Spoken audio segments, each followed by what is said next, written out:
Good evening, everybody. It's great to see everyone tonight. And by everyone, I mean there's not that many people physically in this room, but those of you who are here, it's great to be here. I hope everyone has had a good month of September. We are going to hopefully be able to get through some things on the agenda tonight. If we can hit quorum, we'll see how that goes. Shall we do roll call? Yes. Aldana, absent. Erickson, Present. Johnson, absent. Kachuk, Present. Menina, Present. Minerby, Present. Alright. Pope, Quadri, absent. Robati, Salas, Young, and Lee. Okay, Chair, you have quorum with 7 members present. All right. Does the fire department want to come up?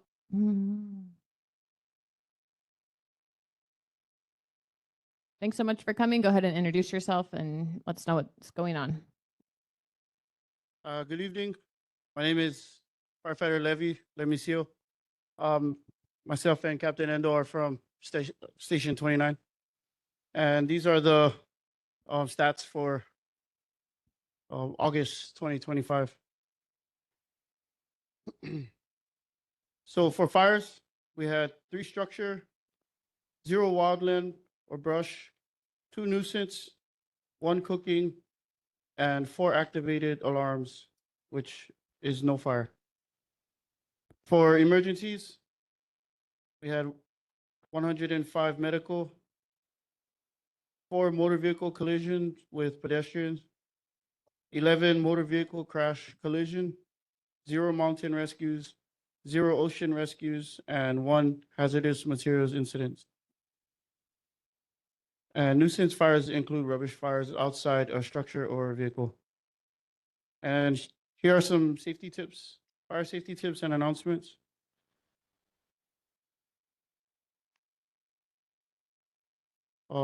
This one involves lithium-ion batteries in your home. So this year, the National Fire Protection Association's Fire Prevention Week campaign works to educate everyone about using these batteries safely. Lithium-ion batteries store a lot of energy in a small place. These batteries can overheat, start a fire, or explode if overcharged or damaged. By learning how to buy and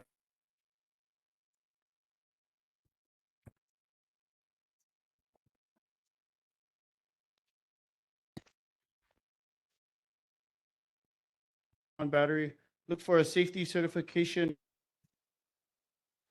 TL or CSA. This means that it meets important safety standards. Tip 2, charge devices safely. Always use the cords that came with the product to charge. Follow the instructions from the manufacturer. Buy new chargers from the manufacturer or one that the manufacturer has approved. Charge your device on a hard surface. Don't overcharge your device. Unplug it or remove the battery when it's fully charged. Tip 3, recycle batteries responsibly. Don't throw lithium-ion batteries in the trash or regular recycling bins because they could start a fire. Recycle your device or battery at a safe battery recycling location. Visit call2recycle.org to find a recycling spot near you. That's call2 with the number 2 and recycle.org. And final tip, the HFD is hosting a Fire Prevention Family Day event on October 4th, 2025 at the Honolulu Zoo from 10 a.m. to 2 p.m. Bring the family to participate in activities and meet our fire and life safety partners. Thank you. Are there any questions? Thank you so much for saying this. I have a question. I had spoken to someone about Aloi Community Park and the fire department. I don't know what the right word is, watering or dumping water in that area. Could you say more about what you guys do there and where you distribute the water? I do not have the answer for that. This is Captain Endo. Hi, I'm Captain Keith Endo. Sorry, could you repeat that question? Couldn't hear it from the fan. We have a resolution later this evening that pertains to kind of the maintenance of Alawai Community Park. And one of the things that came up was that part of the park, there's a place where the fire department does dump some water. I just didn't know if there was more information about that. Yeah, what you knew about that. Oh, no, we don't have any information on that, but I can submit that to our CRO. Do you guys Commission. dump water in a different, or I don't know what the right word is, dump, or like, do you ever water different parks? No, if we do shoot water, it'll be into the grassy area, but we've never shot water at Alawai Community or Neighborhood Park. Yeah, so I don't know about those two specific parks in general. If you don't mind asking, that would be great. Okay. Okay, thank you. Does anyone on the board have any questions? Or community? All right, go Okay. ahead, Karen. Can you come to the microphone and introduce yourself? Hi, Karen Lynn. I'm a local resident in a high-rise. Are there any specific guidelines that the fire department can provide for condo dwellers in terms of storing things in their apartments or in elevators, or we have a parking garage also? Yeah, so as far as that, we have our CRO section, the Community Relations Office. Oh, okay. Yeah, so we would have. I'm really sorry. Could you repeat the question into the mic so our participants online can hear? Right, sorry, I wasn't specific. What I was referring specifically to the safety briefing on lithium-ion batteries, and we're concerned at our condo about what to do and if there are any specific guidelines that the fire department has for us. Yeah, so as far as that, we can get more information from our CRO office, and we can have that for our next month's meeting to have that to be able to share with everybody. Yeah, thank you. Is there anyone else online? Curtis, is there anyone? Okay. Thank you guys for coming in person. We Okay. appreciate it. Thank Have you. a good night. Okay, let's move on to District 1. Hi, good evening. Sorry, online. Hello, great to have you. Could you guys Hi, turn up the thank- volume for this really quickly? Okay, go ahead. Hi, sorry, Sergeant Daniel Cunningham, HP for District 1. Our stats for August, motor vehicle thefts were up a little bit from last month. We had 1, and this month we have 3. Burglaries stayed the same at 1. All types of theft went up from 4 to 10. Car break-ins went down from 2 to 1. Assaults are up a little bit from 1 to 3. Sex assaults are up from 0 to 2. And graffiti and drug cases are still the same at 0. We had calls for service. We had 405 calls for service last month. A little bit down from the previous month. But yeah, that's all I have. All right, does anyone on the board have any questions for District 1?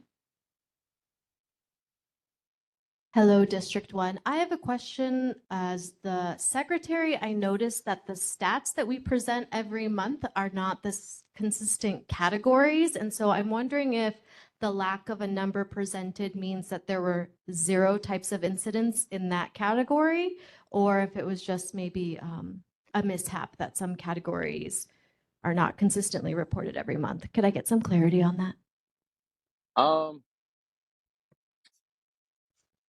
In what kind of categories? I'm not. I don't have it memorized. I will pull up the last 2 months' meeting notes. Okay, well, I just get what they print out for me. I read it out loud. That was I'm not in charge of the stats. that was the clarity I needed then. Thank you. Thank you. Any other questions for, go ahead, Justin. Thank you. I don't know if you may have this information available for this month, but would you be able to report on any reported traffic fatalities or serious injuries within our neighborhood board district? I don't have that off the top of my head, but I can get back to you with that. I appreciate that. Thank you. Yep. Would it be possible to add that Excuse me, I'm sorry. Yes. Would it be possible to add that to the regular recurring stats? Yep, I can have that requested to be put in. Thank you very much. Yep. Okay, any other questions for the board here or online? Or community? All right, thank you so much. We really All right. appreciate you coming. All right, thank you. Okay, District 7. Hi, good evening, Lieutenant Thompson from District 7. The stats for District 7 for the month of August, there's 8 motor vehicle thefts with 9 reported the previous month. Excuse me. 2 burglaries with 5 reported previously. 21 thefts with 20 reported previously. 2 unauthorized entry to motor vehicle cases with 6 the previous month. And the total calls for service for the month of August is 5,882. The safety tip for the month, I'd like to share in lines with the Chief's Drive Aloha campaign. 10 safe driving tips for 2025. First tip is buckle up every trip, every time.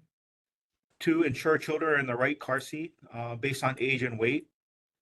Drive sober. If you're impaired, Uber, taxi, call a friend or find a different way home is better than driving impaired. Pay attention to the road. Talking, texting, and any type of distracted driving is just as bad or could be as dangerous as driving impaired. Obey speed limits. Give yourself time to react to the conditions on the road. Never drive drowsy. Share the road responsibly with bikes, pedestrians, and other types of vehicles. Pay attention to flashing lights and talk to teen drivers. And the last one is check for recalls and ensure your vehicles are safe to drive on the road. And that's all I have. Thank you very much. Quick question, what is the actual law when it comes to using your phone in the car and driving? You can't be using any type of mobile device in your hand while you're driving. You can use hands-free type devices, but you can't be texting, holding the phone while you're talking. It can't be in your hand. Okay. All right, Paul? Paul. Mike.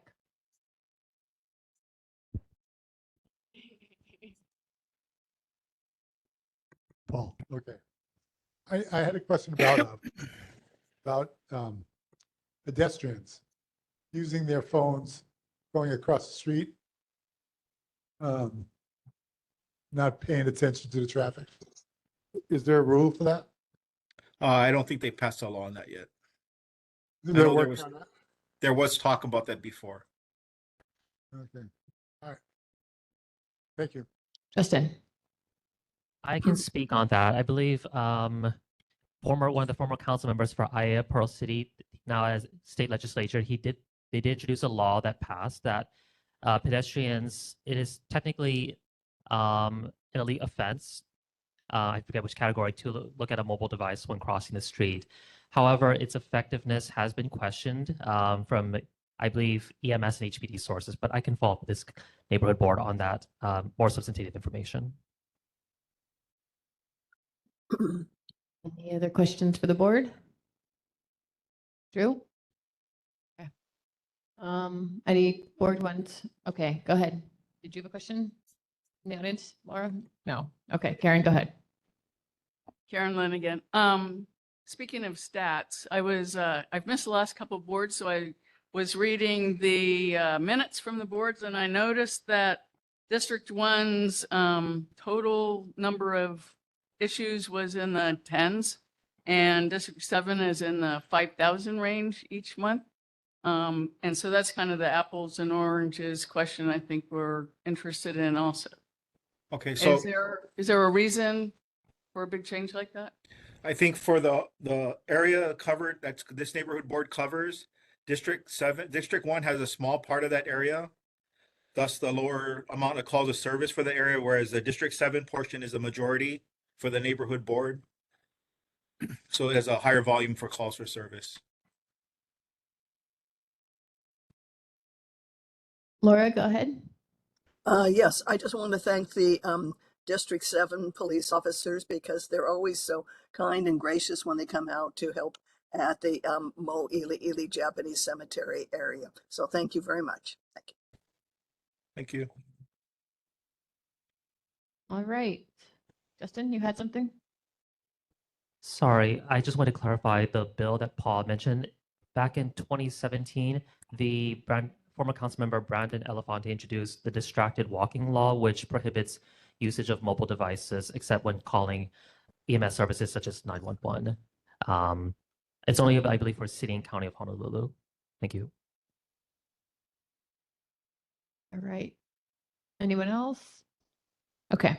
Thank you very much, Lieutenant Thompson. We appreciate you coming. All right. Board of Water Supply. Stephen, you want to go? All right, good evening, Chair and members. I'm Stephen Nordstrom with the Board of Water Supply, and for August, there were no main breaks to report on the McCully Neighborhood Board District. And our monthly announcement is to remind folks to reduce water by about 20%. Lower than normal rainfall, high water demand can impact our water supply. So while we're good for now, nothing to worry about, there are some simple ways you can help to ensure that we have fresh drinking water now and into the future.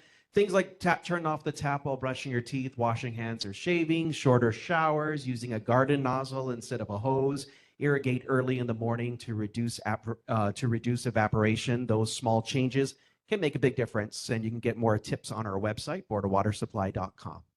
And that's our announcement. I think one area where many people see a lot of waste is when it comes to sprinklers. Are there any rules or regulations around not your sprinkler just watering the sidewalk? Yes, yeah, report it to us immediately and we'll follow up on it. Whether it's a city park or if it's a private residential, commercial building, let us know and we'll contact them and make sure they get that problem fixed. How do we report? You can call us at 808-748-5041, or you can contact us, CONTACTUS at hbws.org. And then give us a call or email us and we'll follow up. We also have a section on our website too to report water waste. You need pictures and an intersection, I'm assuming. As much detail as you can provide is always helpful so we can follow up. Yeah. All right. Anyone have any questions for Stephen here? All right. Go ahead, Tom. Thank you. Appreciate it, Chair. Apologize, my video is not working. I just wanted to add to this report for those that are also following the growing impacts of the Red Hill situation, that this coming Thursday morning at 10 a.m., the House Special Committee on Red Hill is having an informational briefing that you can also watch live on the House YouTube channel with reports from the Department of Health and the United States Environmental Protection Agency.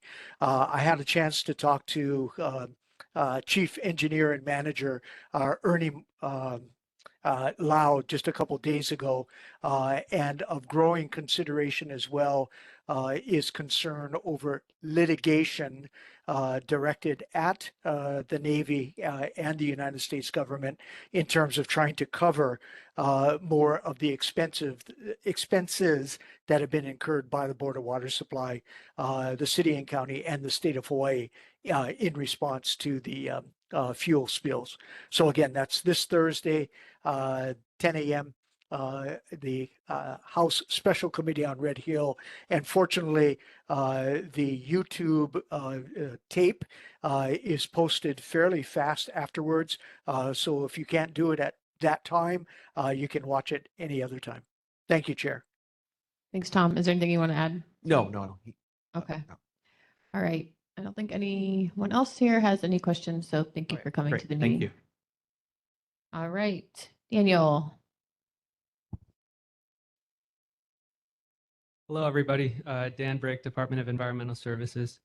So I have quite a long update today, so let me get started. So this month's highlights from the mayor's newsletter. The city honors Oahu's Purple Heart recipient during a ceremony at Honolulu Hale. Heart breaks ground on new guideways and rail stations across the third segment of the rail project from Kalihi to Kaka'ako. The U.S. Department of Housing's Urban Development Region 9 Administrator visits Honolulu Hale to discuss housing homelessness with the Hawaii's mayors. New members of Honolulu Youth Commission are sworn in during a ceremony at Honolulu Hale, and Oahu's junior lifeguards return from the state championship event on Maui with a historic victory. So all that can be viewed at the newsletter, honolulu.gov/mayor/newsletter. As far as the charter, so there's a once per decade city charter review. So the Honolulu Charter Commission is conducting its once a decade review of the city charter, which serves as Honolulu's constitution. Community members are invited to submit proposals by November 7th, 2025. The commission will also be holding community meetings in October. Dates, times, and locations are available on the Charter Commission website. So we encourage everyone to participate in this important process. It's once every 10 years. So please visit the commission's website at www.honolulucitycouncil.org/charter commission for more information on that. Okay, so I have a concern from last meeting. So Justin Menina, board member, requested DTS to attend upcoming Neighborhood Board 8 McCully meetings to present on roadway projects and traffic safety improvements in the McCully Mōʻiliʻili area. Is Complete Streets Administrator Renee Espau available on Monday, September 29th or October 27th to provide updates? Can DTS share details on future projects? So DTS responded, we thank you for your interest in the Complete Street projects in the area for the Neighborhood Board District. But due to staffing constraints, we are providing written project updates at this time. So you guys are free to share more specific concerns and questions, and we can get you answers to those. So the Department of Facility Maintenance will be doing mill and fill paving project, the full length of Baratania Street next year. We will make minor safety improvements as part of that project. DTS has just kicked off a planning effort to study safety improvements at 7 high pedestrian injury corridors in urban Honolulu: South King Street, Baratania Street, Young Street, Iikoi Street, Kapiolani Boulevard, Wilder Avenue, and Kaheka Street. Stay tuned for upcoming public engagement opportunities. So DTS is also executing a grant agreement with the Federal Highway Administration for the design and installation of a quick build safety improvements at high injury intersection and crossings across the island. These installations are planned to be completed in 2028 along Kapiolani Boulevard and South King Street. So the City and County of Honolulu has recently developed new walkways program that will construct high priority walkways recommended in the Oahu pedestrian plan using federal funding. Phase 1 of the program includes sidewalks and other traffic safety improvements along various streets in the McCully neighborhood and Date Street. The project is in the preliminary engineering phase, and more detailed information can be found on our University and McCully Complete Streets webpage. The Complete Streets plan for the University Avenue can be found on the same webpage. We are requesting funds in the FY27 budget to begin the design of interim improvements between King Street and Kapiolani Boulevard. Other corridor upgrades are planned as part of a longer-term federal aid roadway rehabilitation project. Finally, DTS is starting design on a project to reconfigure the travel lanes on Eisenberg Street to provide bike facilities and limit opportunities for speeding. So moving on, there was concern about a faded crosswalk and roadway markings. Can DTS repaint faded markings and restripe crosswalks along King Street? So the Department of Facility Maintenance is currently undertaking a roadway resurfacing project on the South King Street. As part of this project, all roadway striping, including lane markings and crosswalks, will be restriped. The project limits extend from Alapai Street to just before the Hawaiian Humane Society. E-bikes and mopeds using bike lanes and paths. Many people are unaware that mopeds are allowed in bike lanes and paths per HRS 291C-197A. Does the city plan to install signage notifying people that mopeds are allowed to use bike lanes and paths? And what is the speed limit for bike lanes and paths? So per HRS 291C-197, whenever bicycle lanes are provided on the roadway, mopeds are required to use them. The speed limit for bicycle lanes is the posted speed limit of the roadway.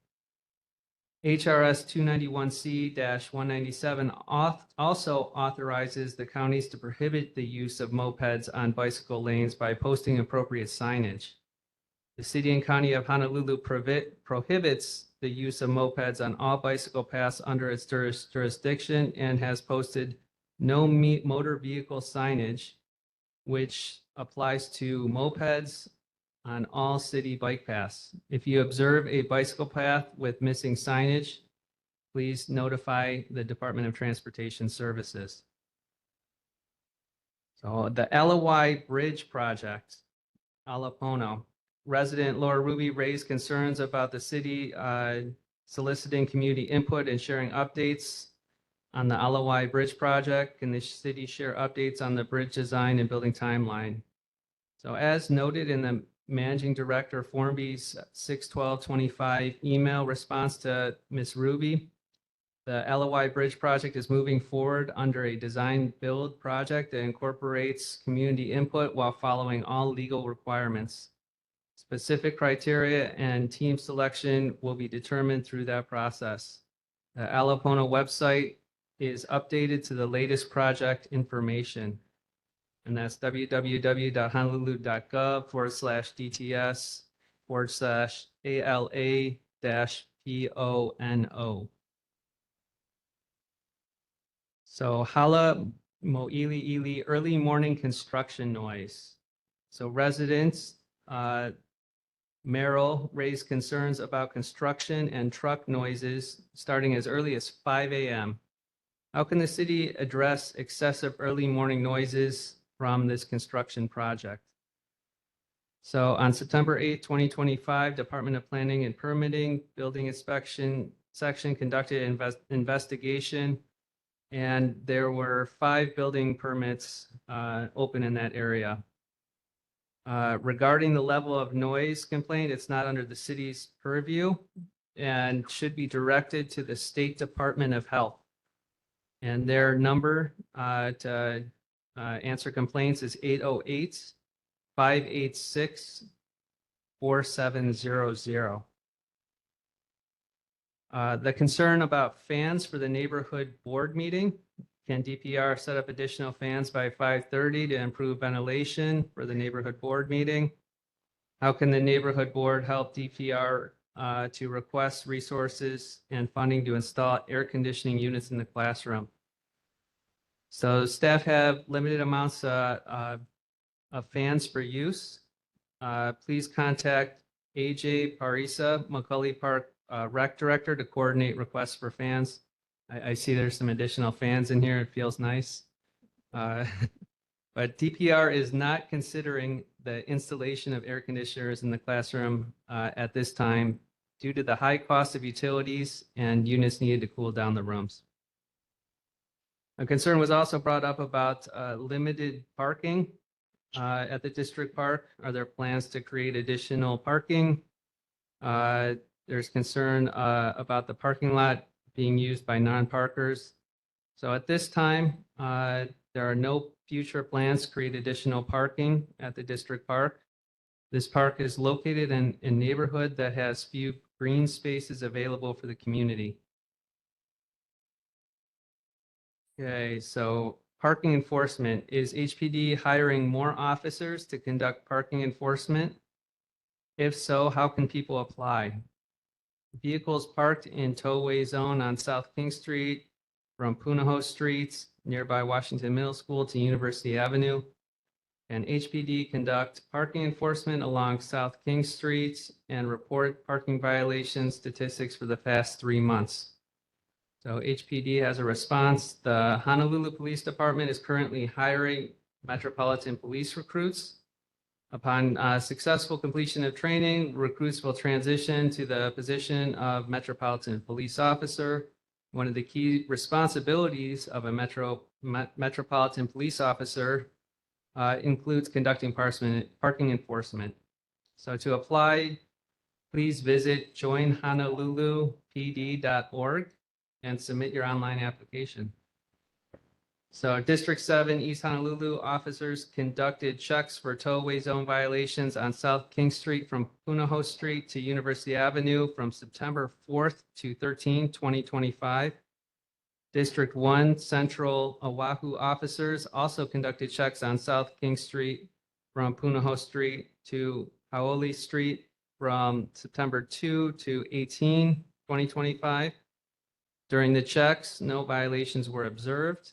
It was noted that there are numerous signs posted along King Street informing motorists that tow-away zone is from 3:30 p.m. to 6:30 p.m. HPD conducts daily checks of the timed tow zones and issues citations for violations that are observed. Whether vehicles are towed is dependent on the availability of tow trucks, the time of the violation, and whether there's space at tow yards to store the vehicles, both factors which are out of HPD's control. We are unable to provide parking enforcement statistics for this specific location as HPD does not track parking moving violations by location. Officers will continue to make checks and take appropriate enforcement action when violations are observed. Okay, and then finally, raised crosswalk follow-up. What is the process for requesting a raised crosswalk? Residents requested raised crosswalks in the vicinity of Alawai Elementary and Kuyo Elementary. Resident Laura Ruby requested to DTS consider installing raised crosswalks in the neighborhood of the intersection of EVY Street and University Avenue near Alawai School, also intersection of Kuile Street and Waiaka Street near Kuyo Avenue. So the follow-up, the Department of Transportation Services has completed their investigation into the request for raised crosswalk or speed humps at Kuile Street and Waiaka Street intersection, which included a site inspection, a speed study, and a review of the area's traffic collision history. Our site inspection found the existing signs and pavement markings in the area are in good operational condition. A recent speed study found the majority of the motorists are traveling near the posted speed limit of 15 miles an hour. And a review of the area's traffic collision history within the past 3 years did not reveal any trends relating to speeding or pedestrian incidents. As such, installation of additional traffic control devices such as raised crosswalks, speed humps, or other traffic calming devices are not recommended at this time. So that's everything I have, and we can open it up to questions. Yay, thank you, Dan. Yes. Okay, I wanted to clarify something that you said. You had mentioned about noise complaints going to the state's Department of Health. Correct. In general, noise complaints go to the State Department of Health. Or this. These are noise complaints related to building construction permits. And so that type of variety versus music. Music would go to HPD. Okay. Yes. All right. Who here in person? Go ahead, Justin. Thank you, Deputy Director, for a very plethora of updates. Yes. I hope you don't mind. I have 3 questions. Okay. The first being, you mentioned the Eisenberg streak. To my understanding, DTS about 2-3 years ago, they worked with a bunch of, I think, middle school students to do as part of a class project, preliminary designs for road safety improvements for Eisenberg. Would you happen to know, or would it be possible to inquire with DTS if they could provide a short summarization of what options they're exploring, such as whether you mentioned bike lanes? So I would be curious, and I think this committee as well too, like if it would be low stress facilities, speed limit reduction changes, particularly with the new city council bill. My second question was, admittedly regarding a Civil Beat article that was published a few days ago, noting that a number of removed crosswalks throughout Seating County, particularly urban Honolulu, have not been documented. And what concerned me was that two of the ones we have by the McCully Library, which is a major transit stopping point, and then also on Kapiolani Boulevard, those crosswalks were removed and blacked out, but they still have yellow crossing signs. So it does create not only confusion for pedestrians and vehicular drivers, but the lack of visible ground signing has unfortunately, I think it's reasonable to say, at least on Kapiolani, resulted in a injury with a mother and her husband and child. I'm just, I guess my question being, would the city, I guess twofold, one, if they are willing to invest the capacity into documenting removed crosswalks for rehabilitation? I understand they removed them because of a variety of reasons related to unsafe circumstances, but also I think poor, if I may be frank, lack of updated guidance on enhancing these crosswalks. My third question being, 30 seconds. sorry, on the raised crosswalks by Alawai Elementary, would DTS be willing to work with the neighborhood board on quick build improvements such as temporary raised crosswalks or other features like curb extensions? Thank you. Thank you for the questions, Justin. We can follow up on that for you. All right. Anyone else in person here on the board? All right. Natindira. I have a question about the speed study that you just described near Alawai Elementary. You used phrases like there were no significant findings in terms of accidents and the majority of drivers drive under the speed limit. Is it possible to read the results of that study anywhere? Majority could mean 51%, majority could mean more than 51%. And so I'm curious as to the details. Sure, I can follow up with DTS on that. Thank you. Yeah, if you have that, could you email that to us? Sure, I don't have it right now, but I just No, have no, the that's summary. fine. Yeah, But before, if you get it before the next meeting and you want to email it to us, absolutely. that'd be awesome. Paul. Just a quick question. So this highlights law from Japan. Paul, can you move the microphone closer? Sorry. I saw this and it says Purple Heart recipients. Was the Paul. what? Sorry. Purple Heart situation in Japan during World War II. I was just wondering, can we invite our Purple Heart people also? To that ceremony, we can check on that. Yeah. Yeah. All right, Michelle. Yes, hi. Thanks for providing the update on the Alawai Bridge project. I just had one follow-up question. Do you know when the RFP or will be published for that, for the next step, the design build bid? I don't have that date offhand, but I can provide that. Great, thank you. All right, Daniela. Yes, can you hear me? Yes. Okay, very good. I also thank you for your long and complete information about so many things. Could you spend a little more time on the Alawai Bridge? And I appreciate Michelle for also asking an information in that regard.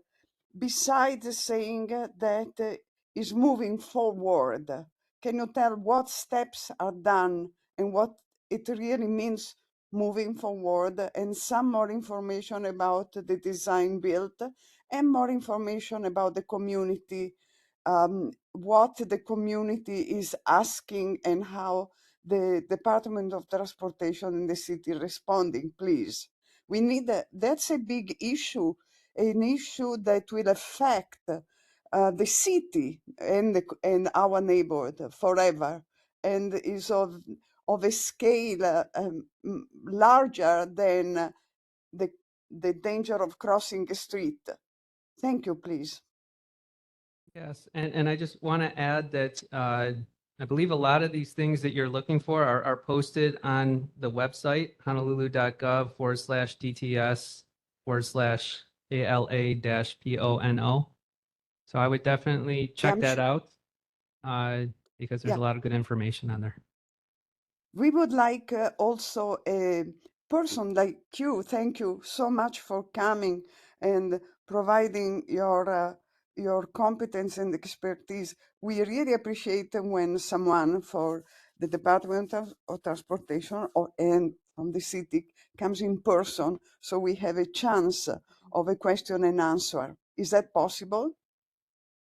We can look into that and see if someone is available from DTS to come to the board. Thank you. That's of great importance for the community.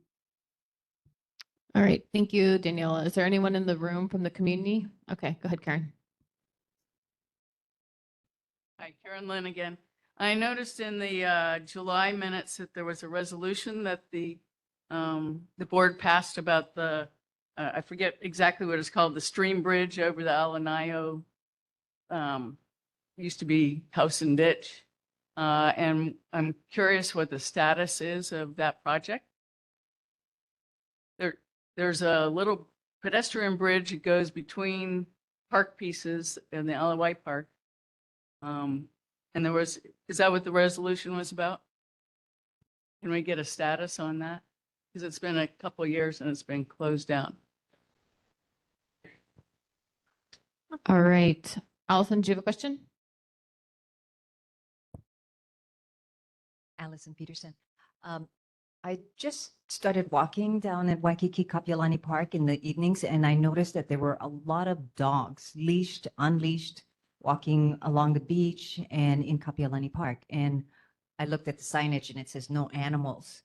So I wondered who has purview over that? Is that just an accepted thing now?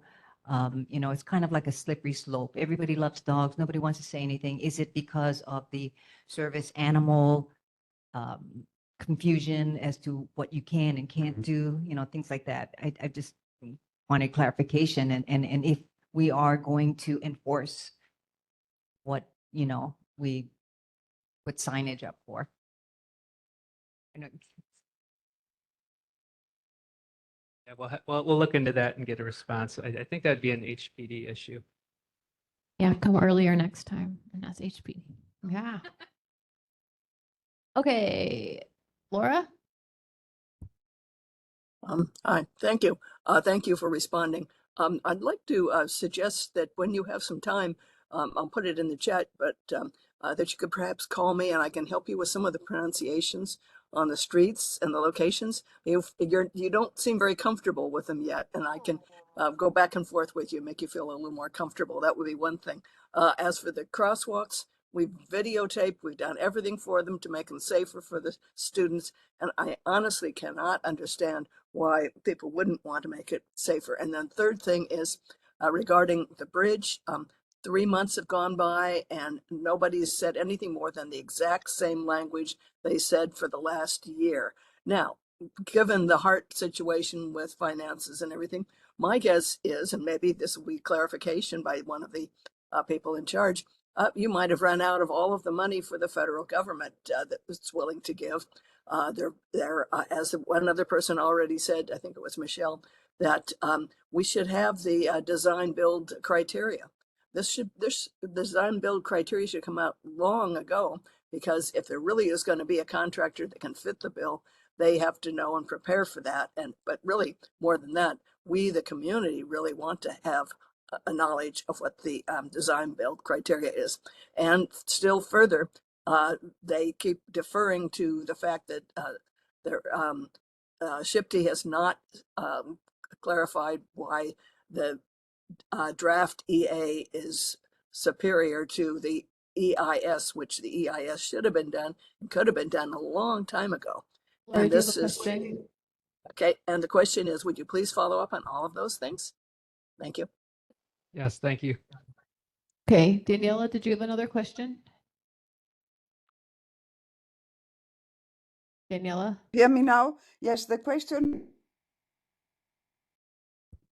I think you muted yourself again. Daniela? Hear me now? Can We you can hear hear me? you. Go ahead.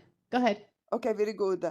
Thank you. Can you please give us some update on improvements on the McCully Bridge, which is in disrepair and is dangerous for pedestrian and bicycle overlap. It is dangerous and in disrepair. What is going to happen since so many times the community have requested a necessary improvement? Thank you, please. Just to clarify, you're talking the pedestrian areas of the bridge? Oh, yes, the pedestrian, the sidewalk, yes. Okay. Any information on when will be repaired? Enlarged? Okay, thank you, Daniela. Go ahead, Tom. Thank you, Chair. Dan, thanks very much for the information, particularly on the work planned on so many of the roadways, especially as it relates to other traffic and pedestrian safety. My question here is if you could find out where is the best or to whom would be it best to direct comments in preparation for especially work such as at South King and Eisenberg Street. For instance, the amount of work that has been done at that intersection right there by Old Stadium Park and First Hawaiian and Mōʻiliʻili Field, temporary work was done to increase the turning radius, to slow traffic down, etc. It would seem that now would be the opportunity to make those more permanent by changes in the construction during that other larger project. So other than just directing it to the director of either design and construction or transportation services, if you might find out for us, please, how the board and the community might direct other comments that could be taken into consideration for the planning and design. Thank you. Thank you. Did you have another question, Paul? Actually, I do. Is there any way? Is there any way we can get? Can you bring the mic closer to your mouth? Is there any way?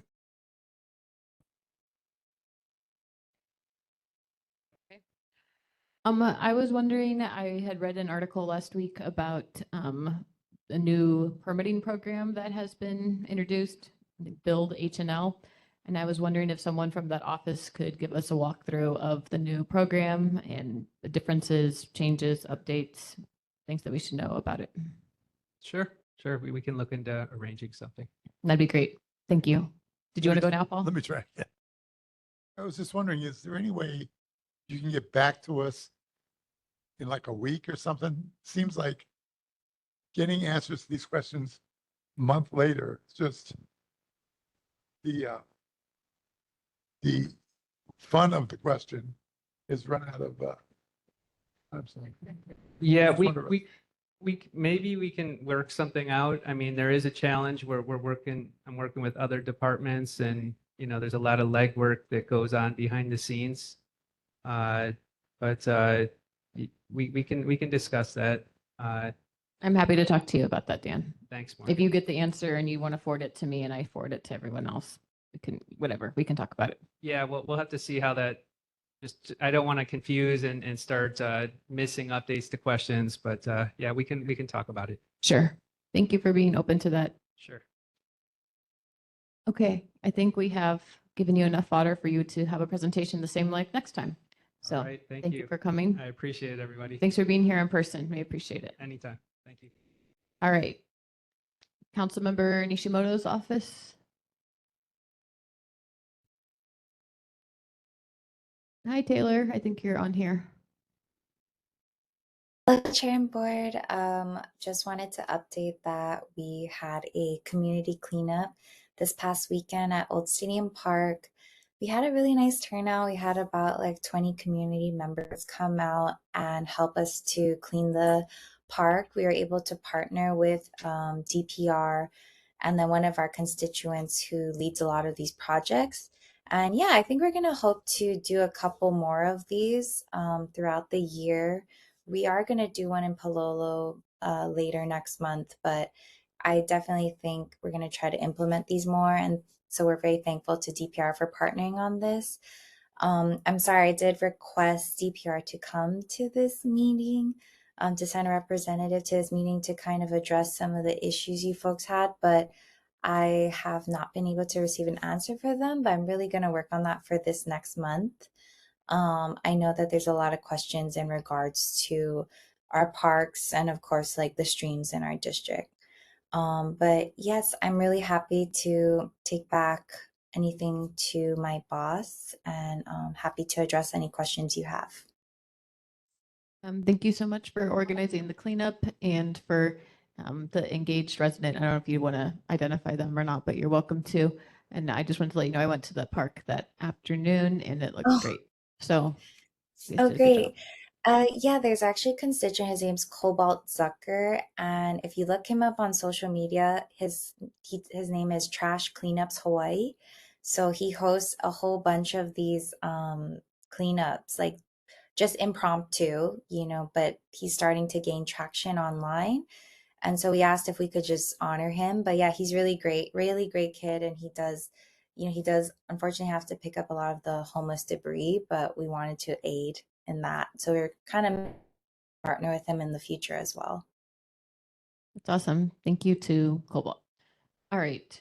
Anyone have questions for Councilmember Nishimoto's office? Go ahead, Justin. Not so much, well, question and comment. Firstly, I want to thank you and Councilmember Office for organizing the park cleanup. It's just an amazing opportunity just to keep our parks a bit more beautiful, a bit more clean, accessible, and friendly for everyone.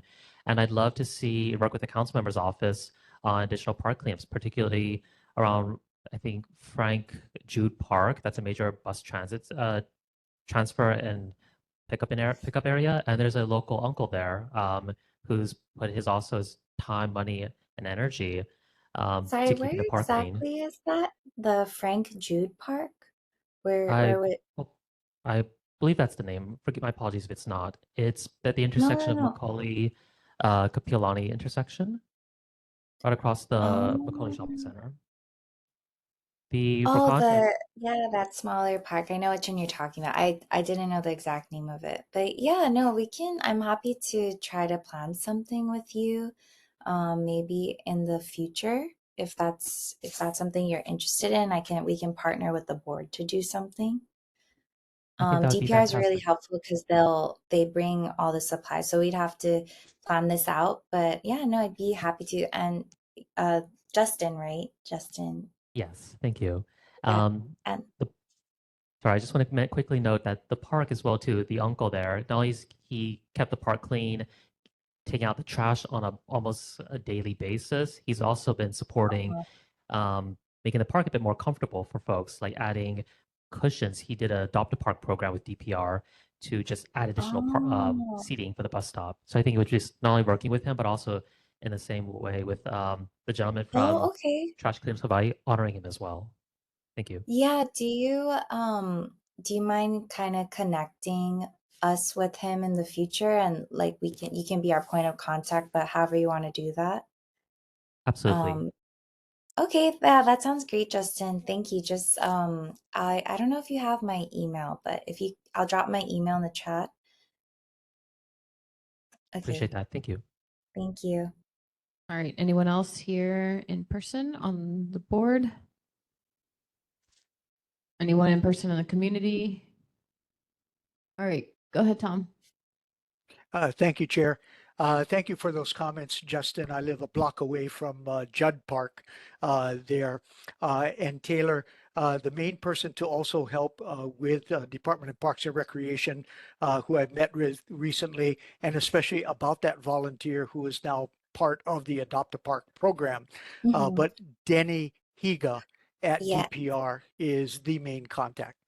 Oh, Thanks. yes. Yeah, so we've been working with Denny to do anything as far as like he's not on really the logistics side, but he's runs the Adopt a Park program. And so we'll be partnering with him on future cleanups as well. He's super great, very responsive. Right. Thanks. All right. Taylor, nice to see you. Thank you for Yeah, coming. thank you so much. All right. let's move on. We are here to approve of meeting minutes for August 25th. You need anything here, Curtis? Objections? Are there any corrections or objections to the approval? We're all good? Okay. Great. So we are still trying to elect a vice chair right now. I'm just curious if anyone is interested in running or nominating someone for this position. I nominate Michelle. Do you accept, Second. Michelle? Yes. Okay. Yes. Anyone else is interested? Paul? You speak into the mic. Yes, I speak in the mic. Okay. And you are nominating yourself? Pardon? Are you nominating yourself? Yes. Okay.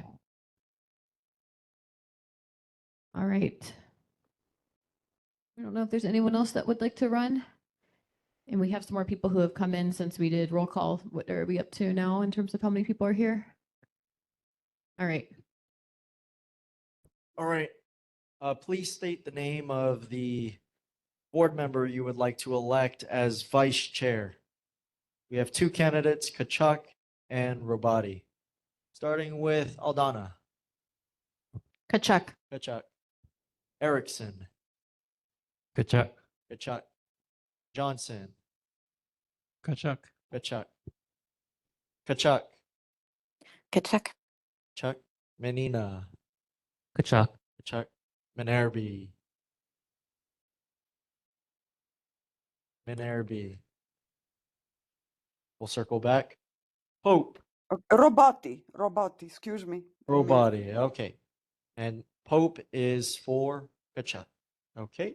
Very good. Quadri. Congratulations. Quadri. Kachuk. Robati. Robati. Okay. Salis absent. Young. Robati. Robati. Young for Robati and Lee. Kachuk. Kachuk has been elected vice chair with 8 votes to Robati's 3. Congratulations, Michelle. Congratulations. All right. We are now going to move on to talking about resolutions, and Justin has a short presentation to talk about his resolution.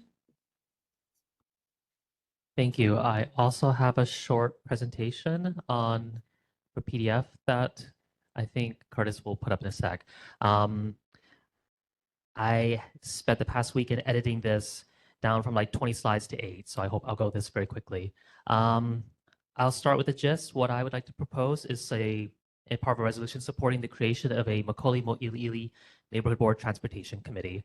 For context, on City and County of Honolulu, we have an average of 50 road fatalities each year on our island streets, majority of whom are in urban Honolulu, particularly within McCully Mōʻiliʻili and Makiki, urban downtown Honolulu, and Kalihi. Next slide, please. And just a few months, just back in August, a 72-year-old auntie was fatally struck by a vehicle here. This is just one of many examples, and it's not surprising. We have many streets like this in our community that have no sidewalks, poor to non-existent crosswalk markings, lack of street lighting, street trees, etc. Next slide, please. Thank you.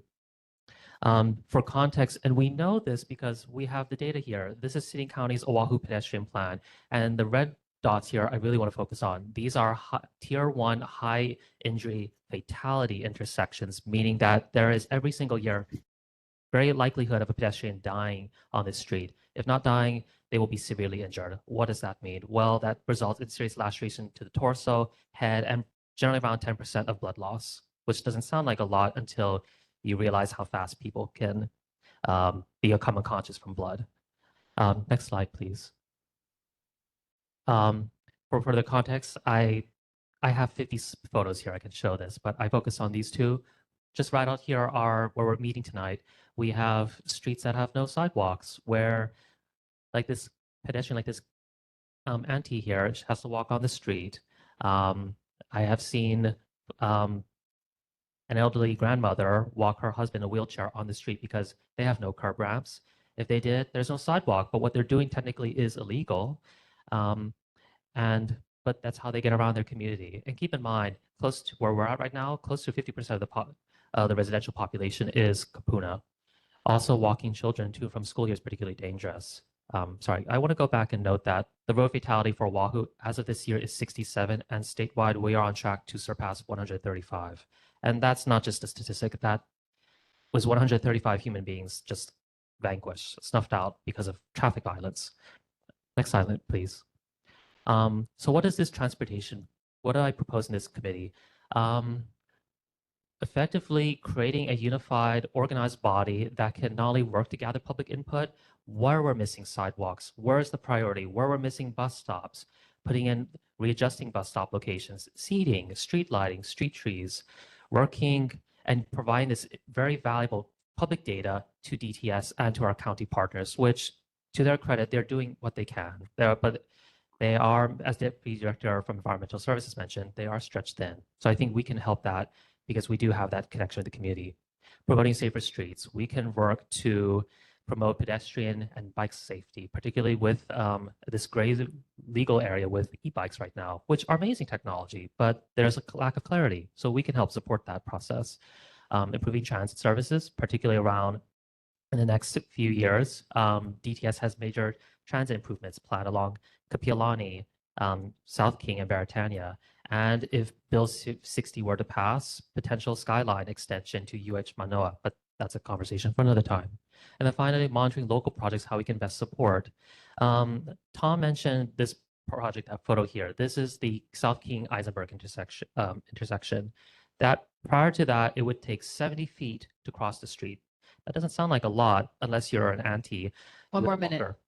So some of these improvements that we can support, I think, include, and these are just examples, pedestrian refuge islands. So you're not crossing back and forth traffic, just one way at a time.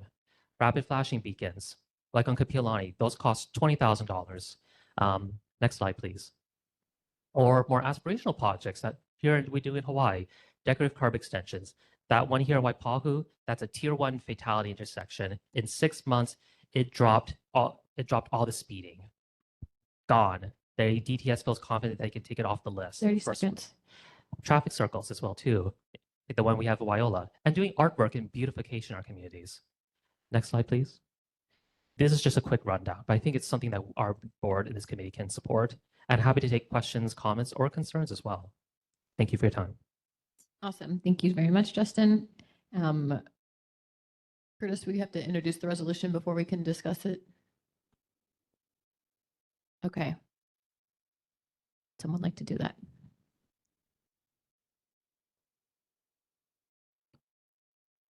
I'll motion to create the committee. I second the motion. All right. Does anyone here in this room have any thoughts, questions, concerns about this committee that Justin is interested in forming? Go ahead and end it.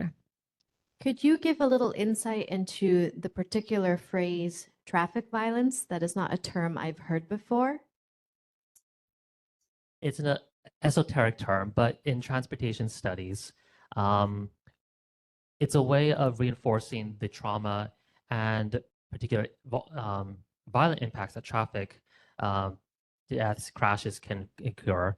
Traffic crashes among transportation equity and transportation planners is increasingly find the term traffic crashes whitewashes the subject. It's no longer, it's just a vehicle and an individual. Rather, occasionally we see traffic violence being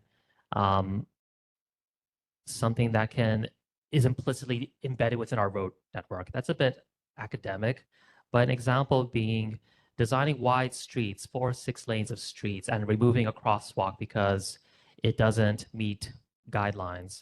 Whereas in fact, that is a choice that is being made. That is a choice to support vehicular flow of cars in a 2,000-pound piece of machinery over the safety of a pedestrian who has no safety or has no protection. That it's not it's not done with avarice or intention. It is simply the byproduct of several decades of planning and a field that is now slowly changing. So by saying traffic violence, where I think it's an acknowledgement that we have systems in place that are inequitable, that are unsafe, and that we must, by acknowledging it, we have to work forward and must move forward to creating a better road system that's safe and accessible for everyone. Justin, I'm wondering if you could talk about what type of commitment this committee is going to have. Certainly. I anticipate, at least for logistics, meeting on at the beginning of the first until the end of the calendar year, at least bi-monthly, and then following beginning 2026 calendar year, at least once a month. And in terms of, I think because this would be the second transportation committee within the neighborhood board system, I think, to my knowledge, only McCully has one. We would, I think, work on developing not only relationships with DTS and relevant county agencies, but also doing a landscape assessment, looking at the pedestrian plans. What are we missing? What is in alignment with policies that will improve our streets? So for example, we have a bill that reduces the school speed limit from 25 miles per hour to 20 miles per hour. That's a win, but that's going to take thousands of dollars to adjust our speed signs. So helping the city document those, making sure where we're missing street trees, other elements, and as the city has upcoming road rehabilitation plans under federal grants, Safe Streets for All specifically, we are uniquely privileged to get a head start, as Tom mentioned or alluded to say, this is what we want to see. These are our priorities. No other community except for Kalihi and Waianae has this, and we can do so to support better safe streets. Thank you. All right, Tom. Thank you, Chair. I very much appreciate this proposal by Justin and have one suggestion, and that is for the scope of what you presented. Terminology is important, and I think it would be, to keep it simple, Transportation and Public Safety Committee, because that safety element is so critical.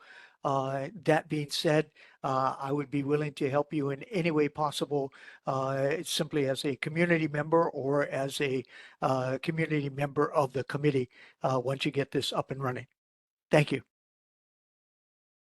Thank you, Tom. And your feedback is much invaluable. And I apologize for the dry, prosaic terms. That's the academic in me speaking. Laura? Yes, I would be very cautious about the traffic circles. I advocated against one that the city and county wanted to put in at the corner of University and Evi.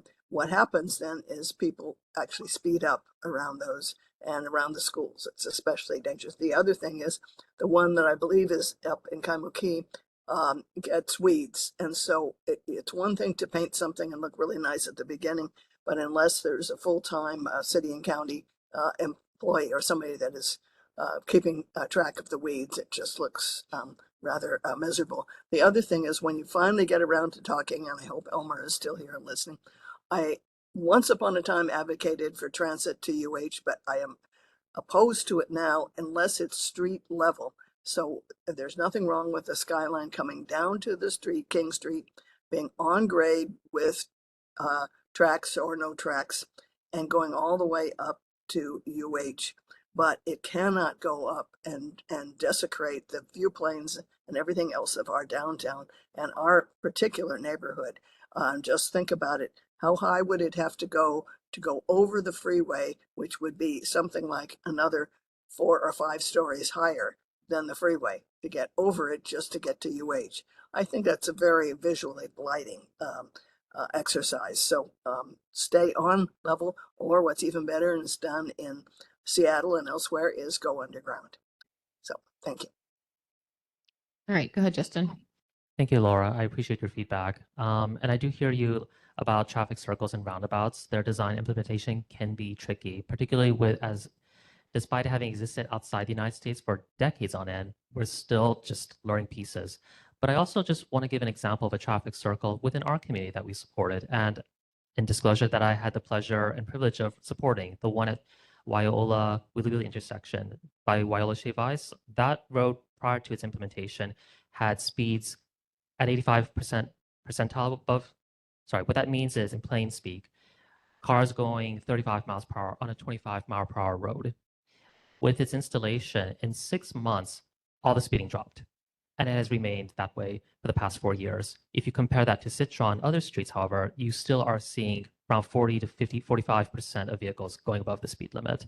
But you are right, though, that it's the implementation that matters and contextuality. And I think that's where this transportation committee can really be privileged and positioned to provide those concerns, because we are the eyes and ears of the community and we see what's happening.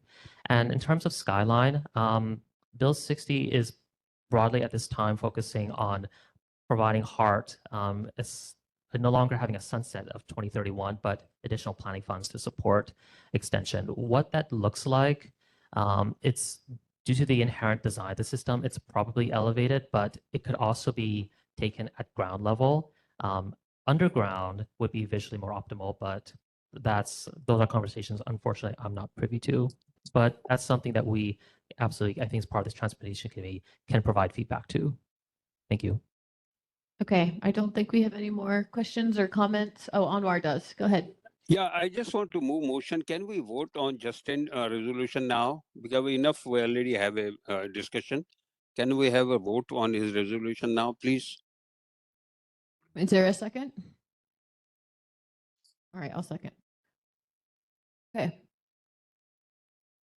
No objections. Let's go ahead and vote. Oh. Go ahead. No, no need. There's no objections. We can just go ahead and pass this unanimously. We're all good? No objection. No objection. All right. All right. This resolution has passed unanimously. All right. Thank you, Anwar, for speeding us along. I'm going to go to my resolution, which is about the maintenance of Alawai Neighborhood Park and Alawai Community Park, which are a couple blocks from where we're meeting right now. I've had I don't know, pleasure is the right word, but I've had the opportunity to meet with several different residents who use these parks to play sports.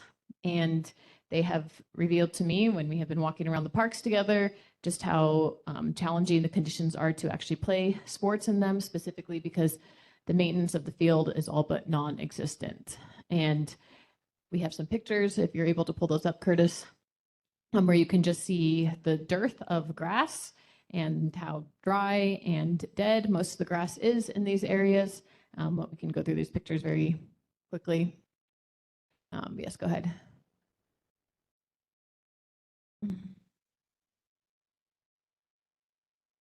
Let's go to the next one. Okay, so you guys can see here this entrance to, I don't know what it's, you can't really call it a field at this place, a dirt area, I guess, where, you know, the soil is present there, but the grass itself has been very eroded.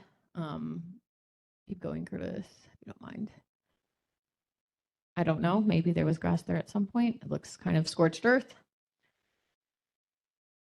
You can see this is not uniformly green or uniform, which is another challenge when the park itself is just not flat, and there's different dirt mounds everywhere. Not very safe to play soccer, which is what is played there. We also have a lot of baseball and softball that are played in these fields. I took a picture of this just to show that there's other areas where the park itself is struggling to look presentable. This is a pretty common sight on the field. I don't know if there's any more pictures. Yeah. So anyway, apparently, after talking to these representatives back in when I say representatives, I mean representatives from these sports leagues. Back in the day, there were different agreements with some of the schools here. And there were also existing sprinkler systems and maintenance that was carried out. And this was, I want to say, predating 2020. So if anyone here remembers going to the park pre-2020 and what the conditions were, feel free to give some insight there. But at some point in the past 5 years, the sprinkler system has been broken and it has not been replaced in such a way that this park actually looks like it's a safe place to play sports on and so forth. So the resolution that I have is just one that would call for kind of a comprehensive care plan to be administered for these parks, which are, some of the crown jewels of our neighborhood, and a wonderful place where, I see hundreds of people every day congregate and hang out there. But to be honest, right now they look very subpar, and they're nowhere near the standards of places like Ala Moana, for instance. So any questions? Paul, go ahead. I played ball in the late 70s, early 80s. Elks Club, and I kept in a park in the middle of the park. And the way we did it, and the fields were perfect. There were two guys that were they loved doing it. It had nothing to do with city or anybody. So that's what it's got to be a group that does that. Sorry. Okay. And then I have a question about potentially asking for a comprehensive care plan for all of the parks in McCully, Mōʻiliʻili, and maybe not just these two. Or I guess the question is, why are not all the parks of Mōʻiliʻili in this resolution if we're asking for a comprehensive care plan? One, I did not visit all the parks, so knowing like the specific suggestions are written for the deficits in the current parks. I would certainly be open to introducing maybe another resolution where we've kind of visited some more parks and seen specific things. Like, for instance, I don't know, but like this playground that's outside of here, maybe there's some sort of challenge that this playground presents, or there's ADA challenges that other parks may not have, or lack of benches. I don't know. I'm just thinking of things that might be up there. But I think it'd be worth paying a special attention to our parks and looking how we can use the resolution system to specifically target the areas where they're kind of deficient. Drew? Are there any existing maintenance plans or programs for the parks that currently exist? So the sports representative that I'm talking to sent me a decently long email last week about some sort of sprinkler system that I guess kind of exists now, but is not necessarily sufficient in terms of the volume of water that is there. So me saying that to answer your question is saying there's seemingly some more recent attention that has been focused there, but I don't know. And one of the challenges, as Taylor had mentioned earlier, that we've been trying to get a representative from parks for the past 2 months to come to the meetings because I don't actually know some of this information, and we haven't had someone from parks. So if we did have that representative today, they might even be able to make corrections or say, like, this is not how we work. We don't actually have plans like this. You need to target this thing. I would like to pass this resolution. And then if the parks representative comes next month and says, this is not how we work, this resolution isn't working, then I could rewrite another resolution and say, hey, I would like to pivot for this strategy. But hopefully my goal with this resolution is to kind of like send the urgency up a little bit. Hopefully we can get a parks rep to come ask them a bunch of questions. We can talk about all the myriad issues that our parks have, and then go from there. Well, it's too bad we didn't do it when the board of water supply person was here. Good point. We can talk to them about that next time too. Can I say All right, something? go ahead, Anwar. Thank you, Chair Lee, for your presentation, and I move motion to vote on your resolution. Okay. Does anyone want to second it? I second the motion. Okay.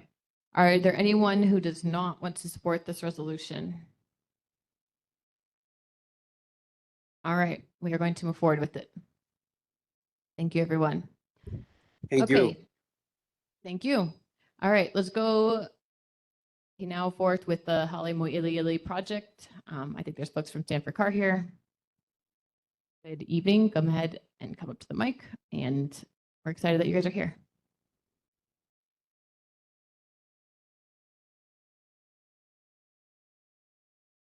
Should be.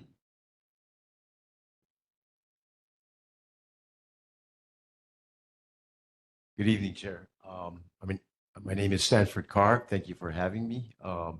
We've been attempting to come visit all of you for some time now. In fact, Paul was calling me about a year ago. And anyway, finally able to tie down a date. I'd like to introduce Laura Robinson, who's the project manager, and with him is Samson Hooley from Hawaiian Dredging, who's overseeing the project, and Dustin Carr.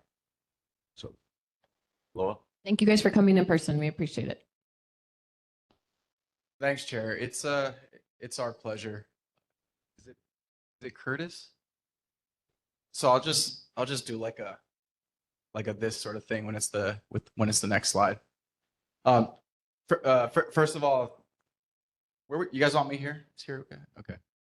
First of all, it's a pleasure to be back. I think this is our third, potentially fourth time before the board since we started this project back in 2020 or 2021. The Mōʻiliʻili community has been extremely gracious to us and patient with us as we've gone through the construction process. So before I say anything else, just a big mahalo to the community for going through the discomfort of a massive construction project like this. We know that there's times where the noise, the dust, or the activity is uncomfortable, but we promise that the end result will be in addition to the community that we can all be very proud of. So with that, let me tell you a little bit about what the project is, kind of where we are with the project, what the timeline is going to be, and open the floor to any questions or comments you guys might have. So Hale Mōʻiliʻili is a 278 unit rental project exclusively for Native Hawaiians. It's situated at the right on the Makai side of Stadium Park, in between Citron Street and King Street on Eisenberg. Next slide. When we designed this project, we designed it with community in mind. It's a large scale project. And when we were designing it, we proposed 4 separate structures, a 23-story high-rise, which we tucked as far away from the street and oriented Makai to mitigate the obfuscation of the Makai view corridor. So that's in yellow up at Plan North, oriented left to right. In the middle, we put our parking structure, and to hide the monolithic nature of the parking structure, we lined it on the Mauka side, on the plan east side of the drawing, with 7 townhouse units that overlook the park and kind of help to tuck the monolithic big concrete structure nature of the parking structure, which is then hidden from view on the street by a retail component with about 4,700 square feet that we plan to put 3 or 4 community commercial tenants in. So think convenience store, barber shops, very similar in scale and nature to our project over on Hale Street, overlooking Mother Waldron Park. So in the center, we've also created 1 stall, 290 parking stalls, one for each tenant, and we have guest stalls within our project. It was very important to us and to your elected officials that we mitigate the additional on-street parking. So with community in mind, this is what we've designed. Next slide, please. So this is an overlay of the plan on the park, and the next slide is where we were at the beginning of the year. So around January of this year, we had just about to come out of the ground with the tower. We had gotten the tower crane set up, and still nothing going on the parking structure or on the frontage on Eisenberg Street. And the next slide is where we are today. So we've got we're topped off. We topped off on the tower. The parking structure is coming out of the ground. We're just about on the first and a half. We're almost on the second floor of the parking structure with 3 more to go after that. So we're building this thing as fast as we can. We know it's uncomfortable. Us laymen's don't know what topped off means. It means that we finished doing the structure of the tower. So we built it's a all concrete structure. The concrete is the structural form, and we're done pouring concrete basically. Where was I? What did I say last? Excuse me. So we understand that construction's uncomfortable for everybody. We're building this thing as fast as humanly possible. Our guys are about 3 months ahead of schedule. We're trying to get in and out as quickly as possible. So what you see, if it appears fast, it is. And our partners over at Hawaiian Dredging are doing their best. Next slide. So we've got a little bit, we started this project a little less than a year ago, and we've got a little less than a year to go. We hope for major construction activities to slow down in the summer of next year. So, we ask for your patience for another 6 to 8 months, and we hope to be moving in your friendly new neighbors right around this time next year. Just a couple of renderings of what you might be able to expect once we're done. This is a view looking Mauka with the high rise to the left and the parking structure to the right. And next, this is a view from Eisenberg Street. Again, what you see instead of a 4.5-story parking structure is an activated streetscape with 4-ish retail spaces that, again, we intend to use for community commercials. So think barbershops, convenience stores, etc. And next. And this is what we expect it to look like when we're all done. We spend a lot of time and energy designing something that we feel will integrate into the community, but not just that, but be a betterment to the community.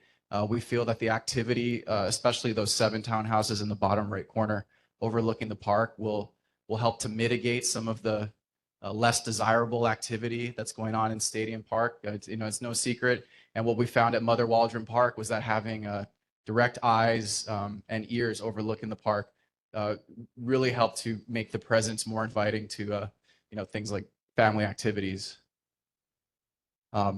So again, we've got about a year or so more to go. We hope to be leasing people up in the early fall of next year. And we're extremely appreciative of your guys' patience with us, and we look forward to continuing to be good neighbors with you. Thank you. I'll stand around for questions. Thank you for coming and explaining that to us. I have a question. Curtis, I don't know, could you actually put the picture back up, the last one?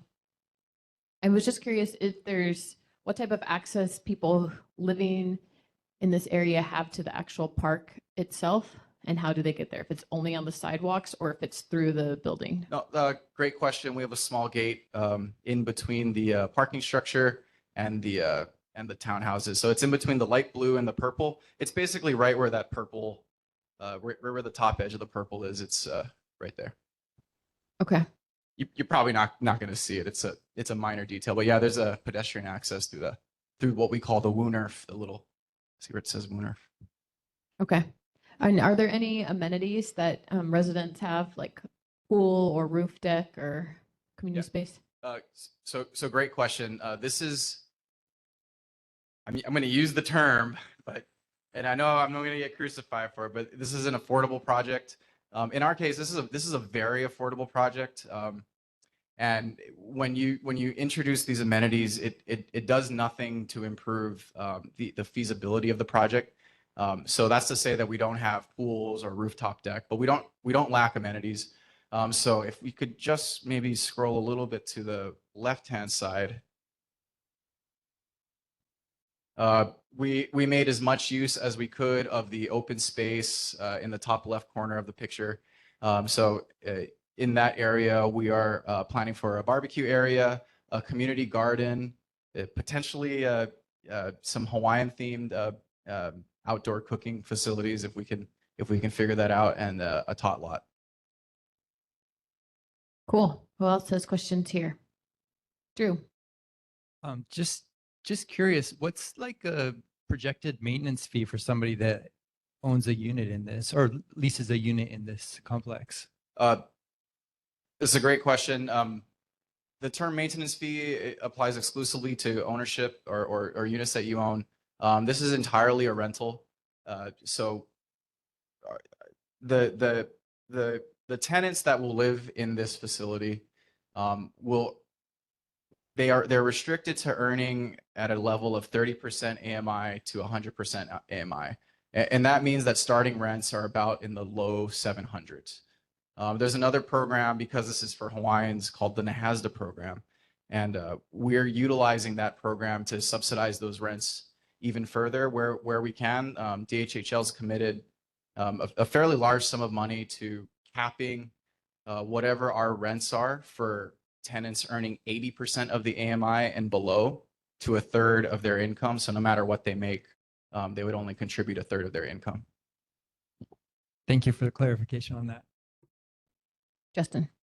A comment and two questions. Firstly, I can only speak for myself, but I'm really excited about this project because, and please correct me if I'm wrong, this is DHHL's first urban core project within Hawaii. And I think it's a privilege and honor for our community to have that, host that, and have this as a permanent feature in our community. And I have two questions. The first being, can you describe a little about the Wunuf, the living streets? I know that the Dutch have started comprising that. Do you foresee there will be any like sponge city kind of improvements like bioswales, green infrastructure, or is it more so for like as a public plaza space? It's really just an interior walkway that separates the parking structure and the tower. We're not incorporating any of those planning phenomenon. I see. And also my second question would be, because as I think Deputy Director from Environmental Services alluded to earlier, the city has a number of complete streets projects underway. I have a sneaking suspicion they will propose a lane reduction along Eisenberg to have the protected bike lanes. Do you know if Stanford Carr is been in conversation or correspondence with DTS on aligning the project so that way it is complementary and rather than being, sometimes we see this with new projects like in Kaka'ako where there's a lack of coordination? First of all, yes, we did talk to DTS and TRB about this. Eisenberg is just a straight line with a fixed right of way. So we didn't have to do a whole lot. What we did promise to do was to install no parking signage basically in the entire frontage of our street. So basically DTS doesn't have to do that in the future. And that's basically the extent of our contribution. I understand. Thank you for clarifying. Yeah, I'll share too, this is a particularly special, important project to us. For me, a little personally, my great-great-grandmother built, owned, and operated the bowling alley from its opening in the early 50s until her death. And my own grandmother actually had shares in the bowling alley, and that's how she put my mom through school. So on that side, it's particularly important, even important to Stanford, even though it wasn't his great-great-grandmother. But on the other side of it, on my father's side, my grandmother had to, who is a native Hawaiian on the list, had to move away because she couldn't find a place to live. So I want to echo that for Mōʻiliʻili to host this particular project. It is truly special. This is a precedent-setting project, and I think the community should be proud of it. Go ahead, Drew. Just one last quick question. These large concrete projects, they have a lot of runoff from rain. Was that considered in your design, catching runoff from like your parking lot and whatnot? Yep.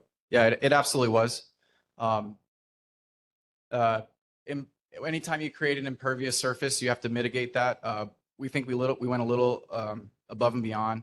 So we have a little bit of rainwater encapsulation in our open space area. And the overflow filters into a storm filtration system that kind of lives right at the, basically at the front of the project. And then of course, commensurate with building code, we have an oil separator in our parking structure so that any oil is retained within the parking structure before it filters into the drainage system. This is half a joke, but since Mother Waldron has pickleball courts, will we get one at Old Stadium Park? You ought to factor that into your resolution. Okay. All right. Daniela. Yes, thank you for your presentation. Very well done. Can you please remind me of how many square feet for commercial use is there for stores and shops? And what are the criteria to choose what kind of business is going to be taking place there, please? We have approximately 4,700 square feet of retail space available. They are not out to market yet. We do not have a formal criteria for what businesses we want. And quite frankly, this market is going to be a little challenging to find the criteria that fits. I can tell you informally that we intend to try and target small Native Hawaiian owned businesses. Oh, very good. You said 47,000 square feet. Or 100.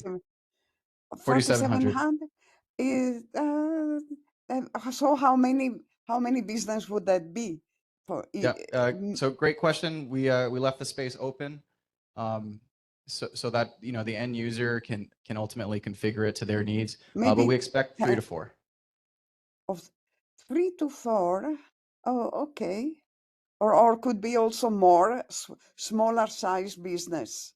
I mean, probably not more than 4, but yeah, yes, it could be. We're going out to the Okay. market next quarter. Very good. Thank you so much. Thank My you. pleasure. Okay, go ahead, Karen. Quick follow-up question on that. Can you introduce yourself again? Are these open, Karen Lynn? These are open to the public, or is this just for the tenants of the building? Thank you. Yeah, these businesses will be open to, as the businesses I'm sure would like, to anybody and anybody that would patronize them. Okay, and Laura, go ahead. Yes, yes, thank you for your presentation. I've been around for several of these different presentations, and there's two important things that I wanted you to consider at those times, and I'm not sure that either one of them have been met. One, I've always asked everywhere in the community for green setbacks, and it appears that you have used the shed roof paver variety with some tables outside the retail spaces. I would urge you to modify that right now and set it back to a lesser shed roof, but instead emphasize canopied trees. Let's make it green space, and let's make it then flow along with the park also. I would assume that the park on the Mauka side, you would also be putting some other foliage that will be green space. It's really important that we have as much green space as possible. Second thing is, I went in with hazmat suits with others to try to see what could be salvaged from your great grandmother's bowling time. And there's hundreds of bowling balls, bowling pins, bowling shoes, and there's those wonderful round seating areas where people kept score. And besides the half of a mural that was still good, did you save all of those? Because I asked specifically that they could be put in any of your lobby spaces for people to just enjoy sitting in the round spaces or looking at the bowling balls or whatever they're going to do. So where have you used all of the artifacts? And if you have dumped the artifacts, please be honest and say that you dumped them. That was your great grandmother's you dumped. But would you please, we want to have you putting them 30 in seconds. the place. Okay, thank you. Chair, respectively, we thank the audience for their feedback. All right. That didn't make sense. Okay, go ahead.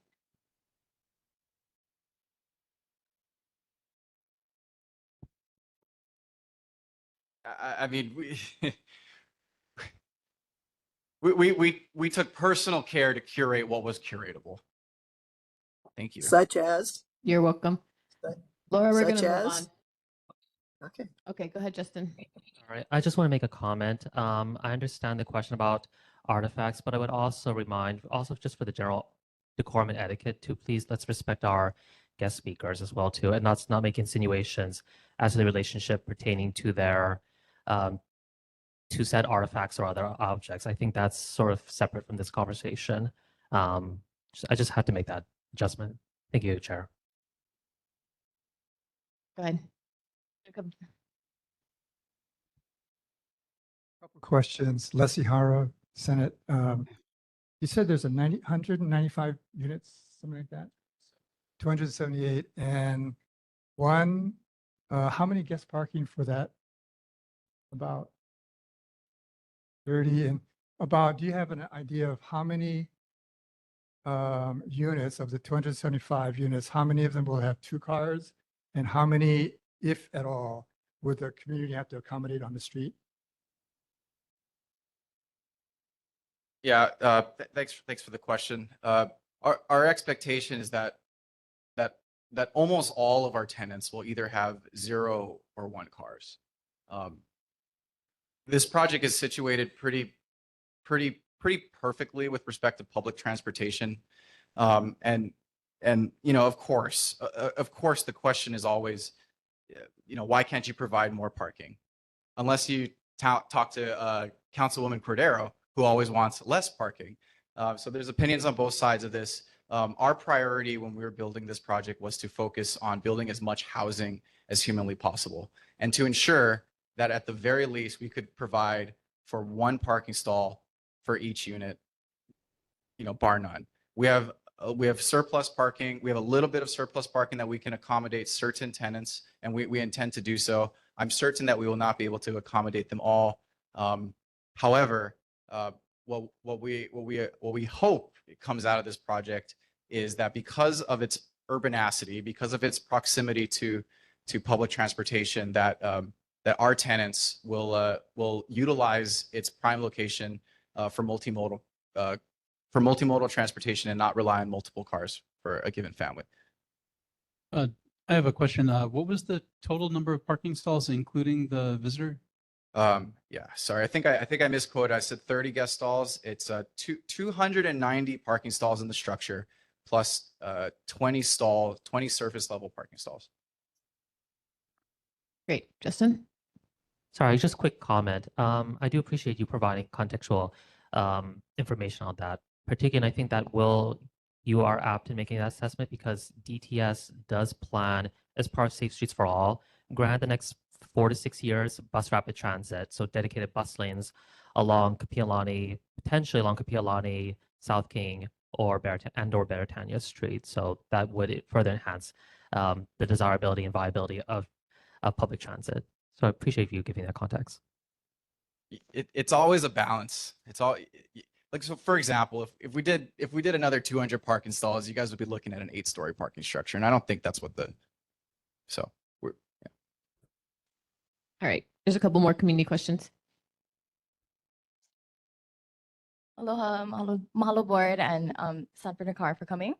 I'm Koloa Sampson and Sanford. So I have a couple of questions. My name is Ke'alohilani. I was wondering if you can confirm that Alakia Design Group is the architect of record for Hale Mōʻiliʻili. And then how does the exterior design of the high-rise and townhouses reflect the Mōʻiliʻili neighborhood or local Hawaiian culture? And then I have one more question. What specific sustainability or green building features, such as LEED certifications or energy efficiency measures, were incorporated into the design of the project? Thanks. What was the first one? Architect. Yeah, sorry, the second one. How was the design? Yeah, I'm not sure if we have a motif. I don't know if the we put the rendering. That's a DHHO. No, that's us. Do you know what slide?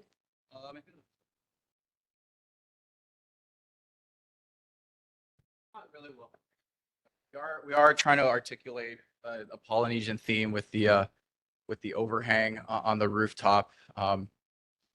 And there's another answer to your question that we're not fully prepared to talk about just yet. It's sort of we're considering an artist that's going to help do that, but we're just not prepared to announce that formally. We still got a lot of work to do. On the green building, in addition to the storm infiltration measures I mentioned earlier, this is a LEED certified building. LEED certified. Which LEED? Just LEED certified. But isn't there like different tiers? Yeah, there are. LEED certifies the Okay. bottom one. All right.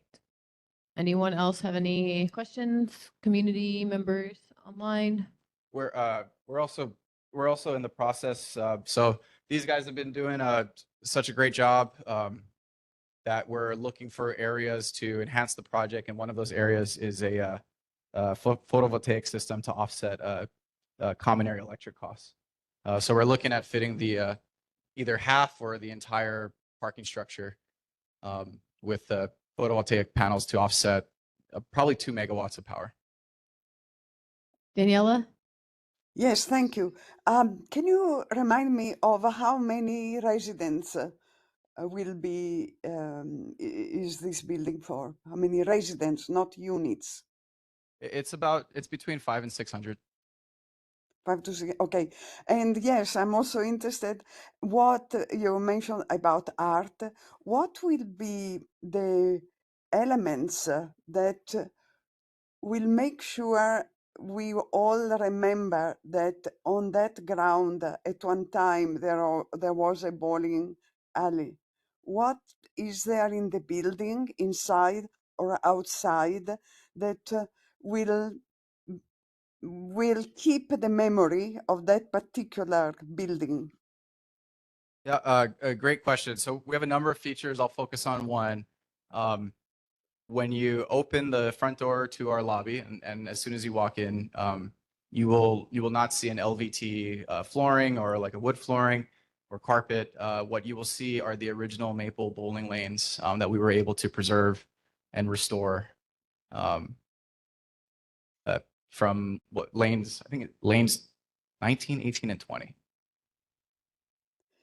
Awesome. From outside of the building, any particular elements, symbol, that Yes. so when people or a tourist or resident or anybody come from another part of the island say, oh, here was the bowling alley?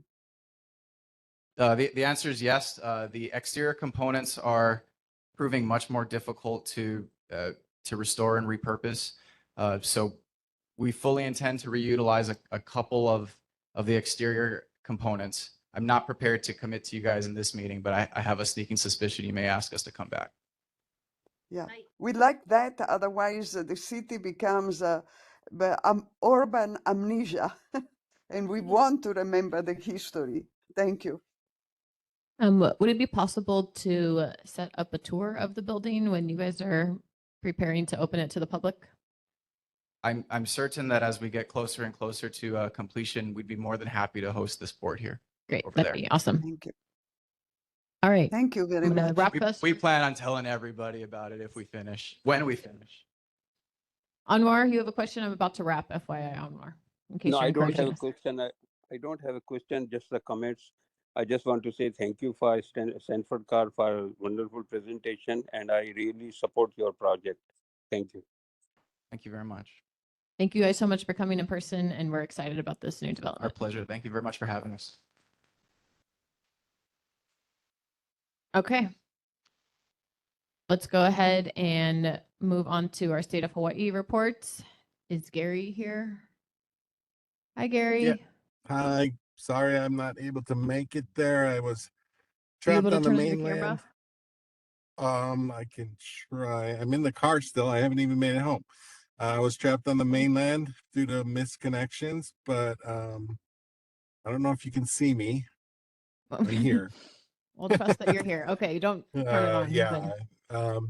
But anyway, I didn't receive any questions. I was able to send the report for the last meeting from the Attorney General's regarding the constitutionality of the bill or the veto of the act. I'm hoping you all got that.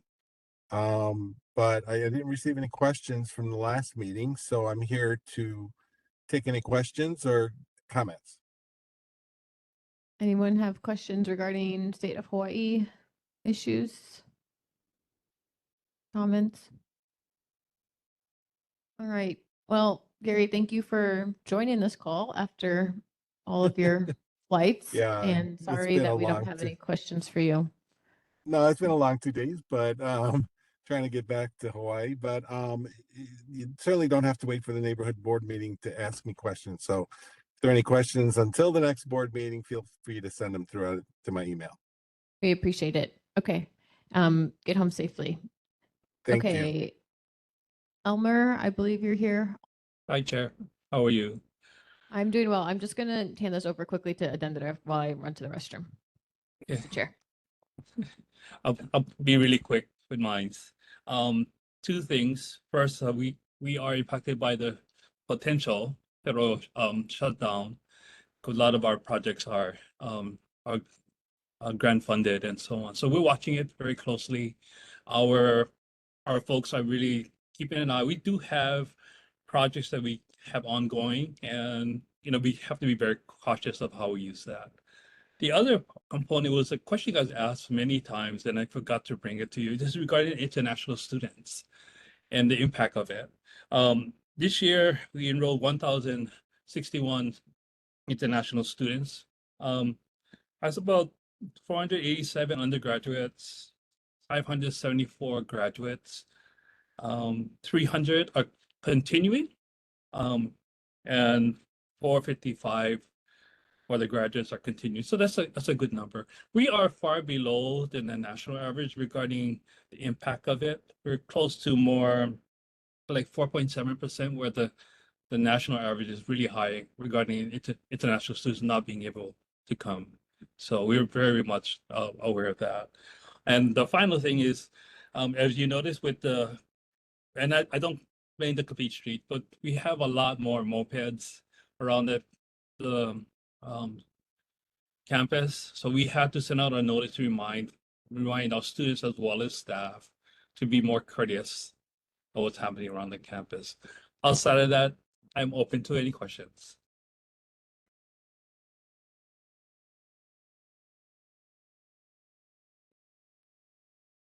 Sorry, Michelle, I'm going to step in if that's okay. Are there any questions from board members in the room?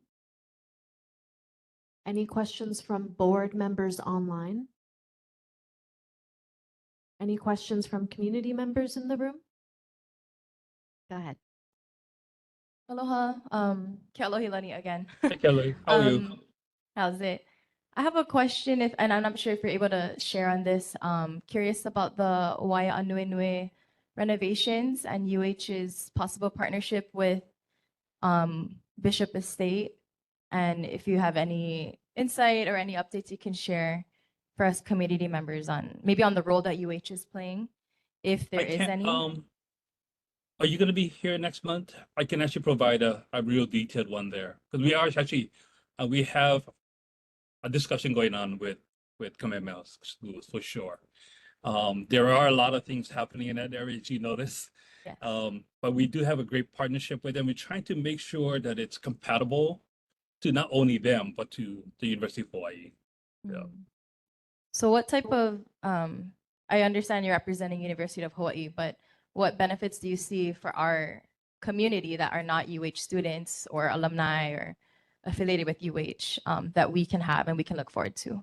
Oh, that's a good question. I would have to ask Richard from Kamehameha Schools that question. I can get it back to you guys as soon as possible.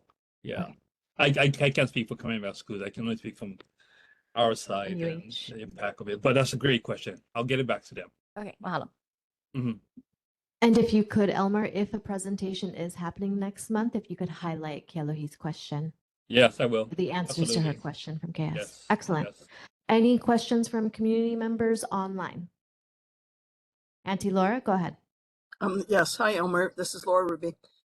Yeah, I'd like to have the UH people consider having no parking fee for the evening courses and for evening activities.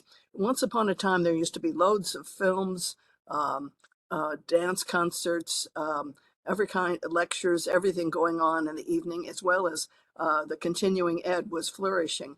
And sort of over the years, UH uninvited everybody to come up from the campus to the campus.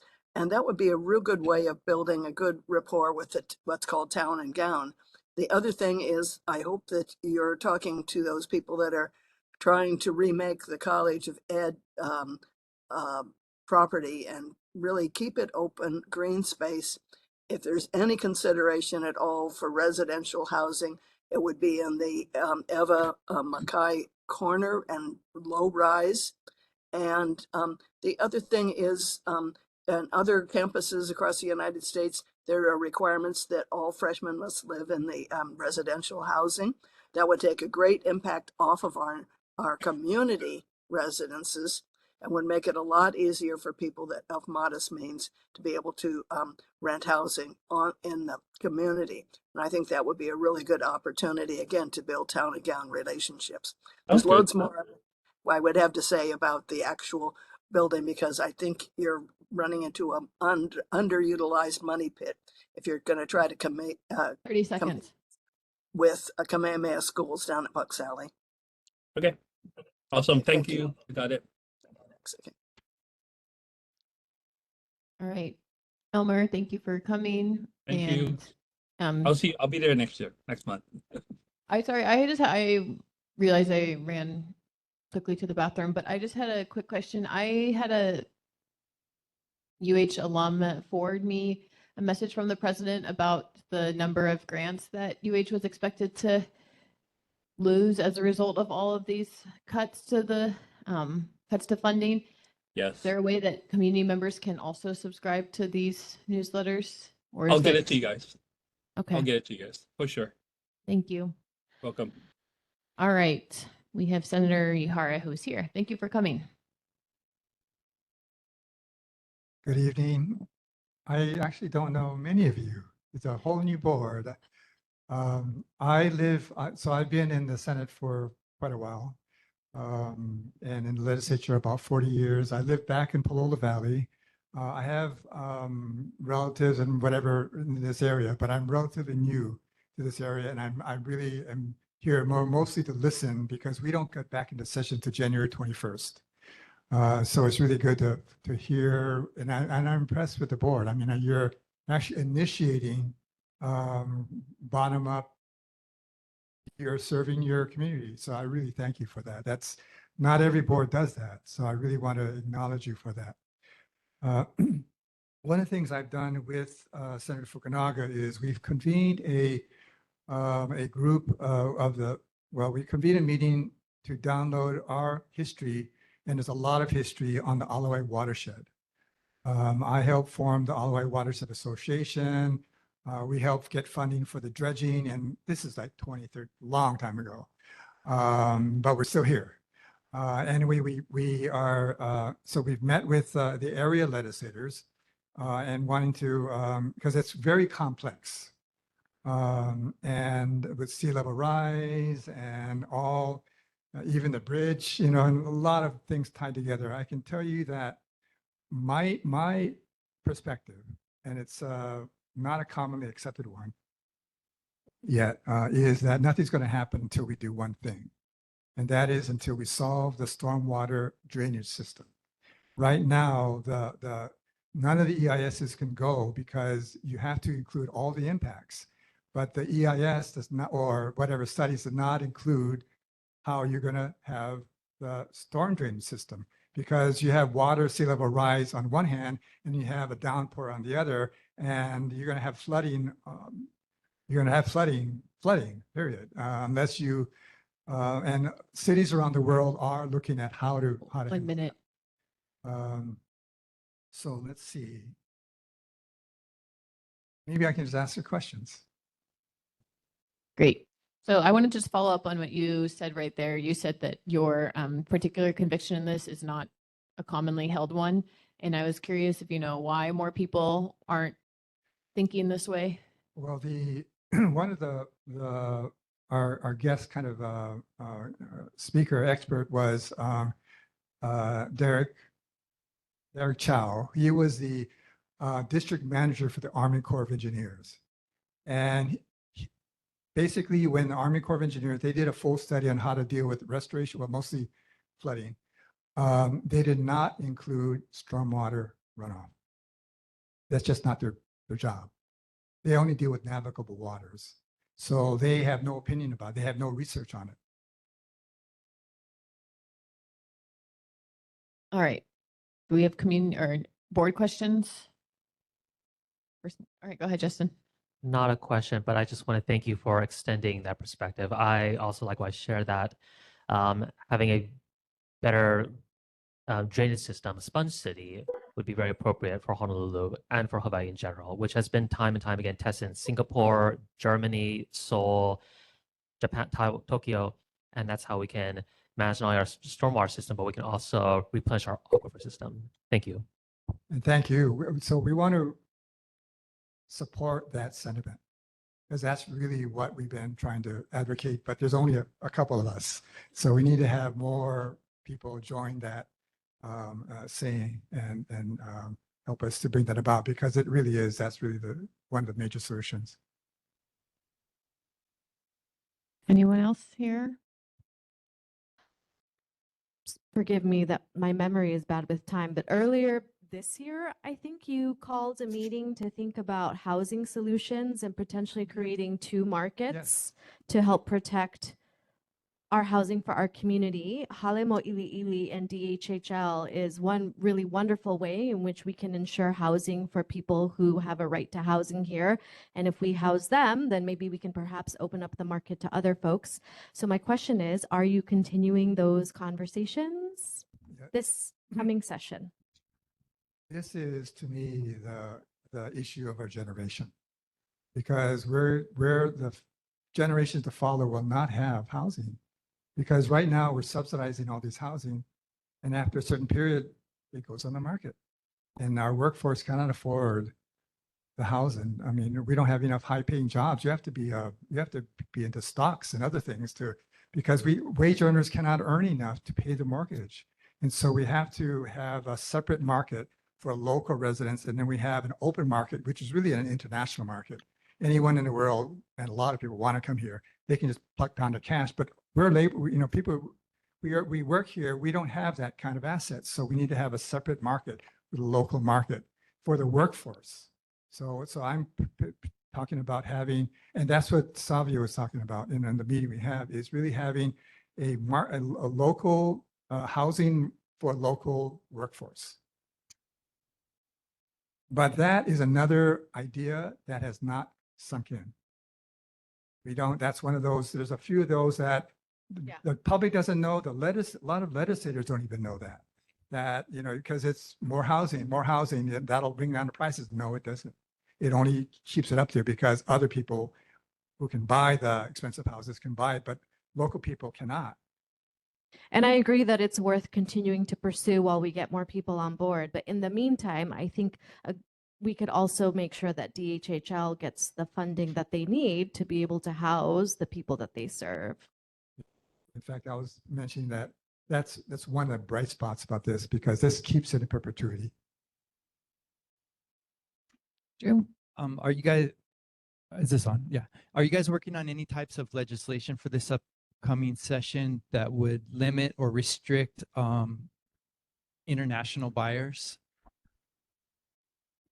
There was a bill that would ban foreign owners of agricultural lands. And that there's some interstate commerce and all those kinds of things, but we need to maybe deal with our congressional delegation, because I think China can buy a hotel in Hawaii. I don't think Russia can.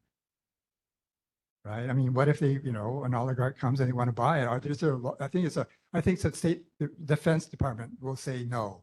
So they have, criteria where in fact, the federal government blocked purchases, right? Where it's too close to the military base or it's a threat. So we need to get a more active radar as to what could be a risk to Hawaii by having a foreign owners buy, versus global economy that's good, healthy for everybody.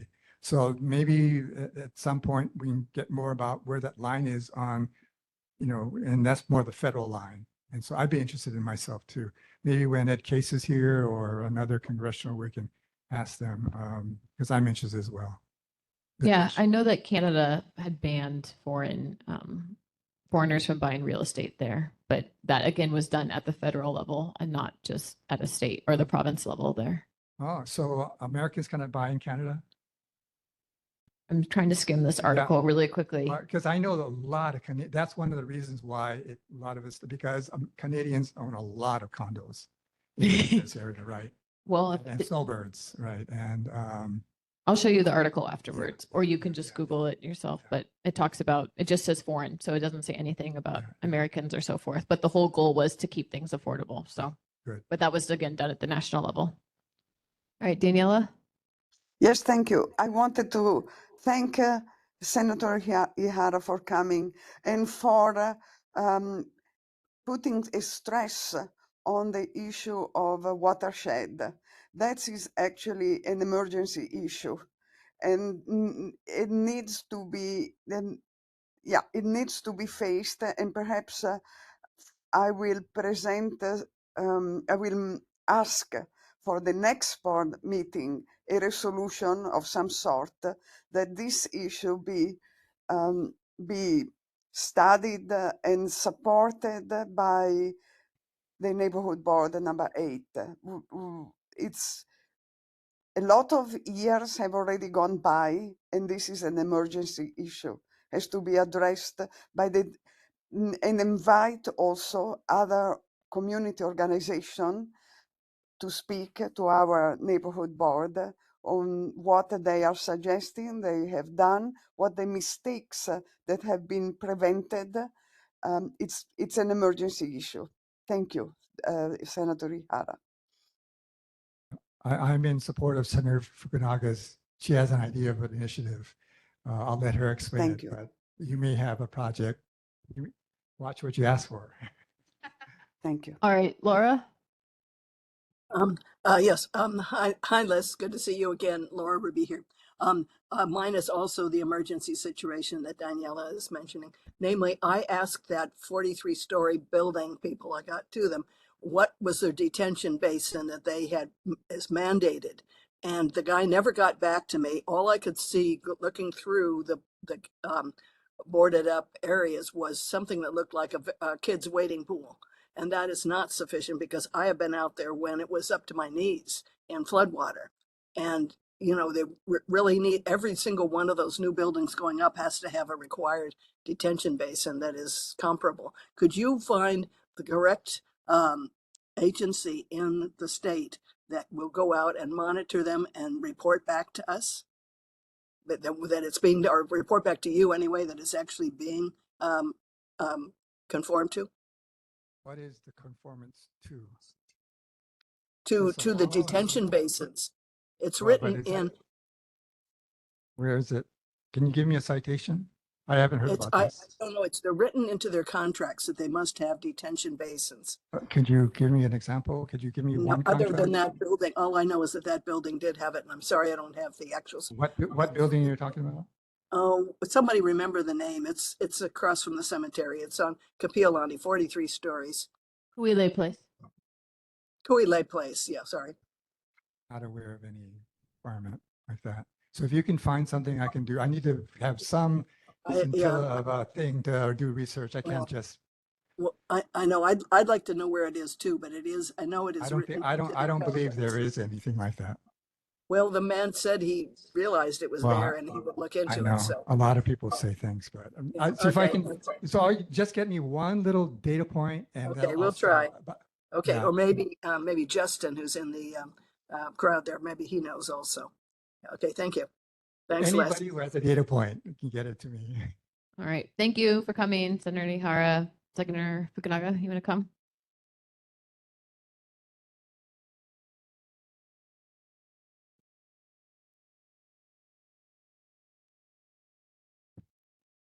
We sent copies, this report out to you last week. And what I wanted to highlight was this, to follow up on Senator Ihara's point, was that the Green Fee Advisory Committee had its first meeting last week.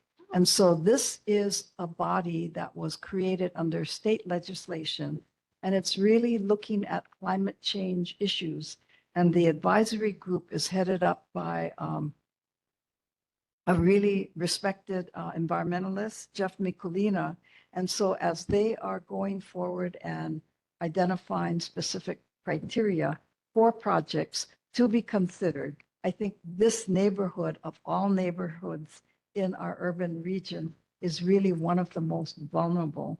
And so this month, at this neighborhood board and at other neighborhood boards, Makiki, Manoa, et cetera, we will be encouraging people to follow the work that is being done by the advisory council, because this is the first time that we have a group that is organized to take a look at how best to spend whatever new fees are going to be collected in a way that is going to help protect Oahu and many of the coastal areas, as well as what we think is really part of the solution in strengthening Ahupua'a rainwater and rainforest type of restoration strategies too.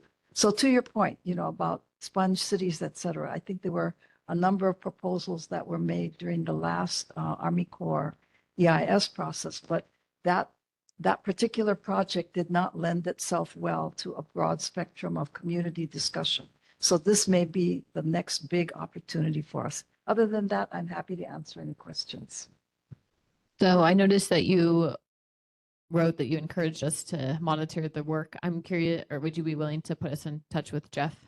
Maybe he, Certainly, Yeah. we would be happy to send you a link to his info. that's great. And then maybe he can come talk to us about this. All right, go Justin. No, I didn't have a question. I'm just nodding in agreement. So sorry. Okay. Anyone here in person on the board? Daniela.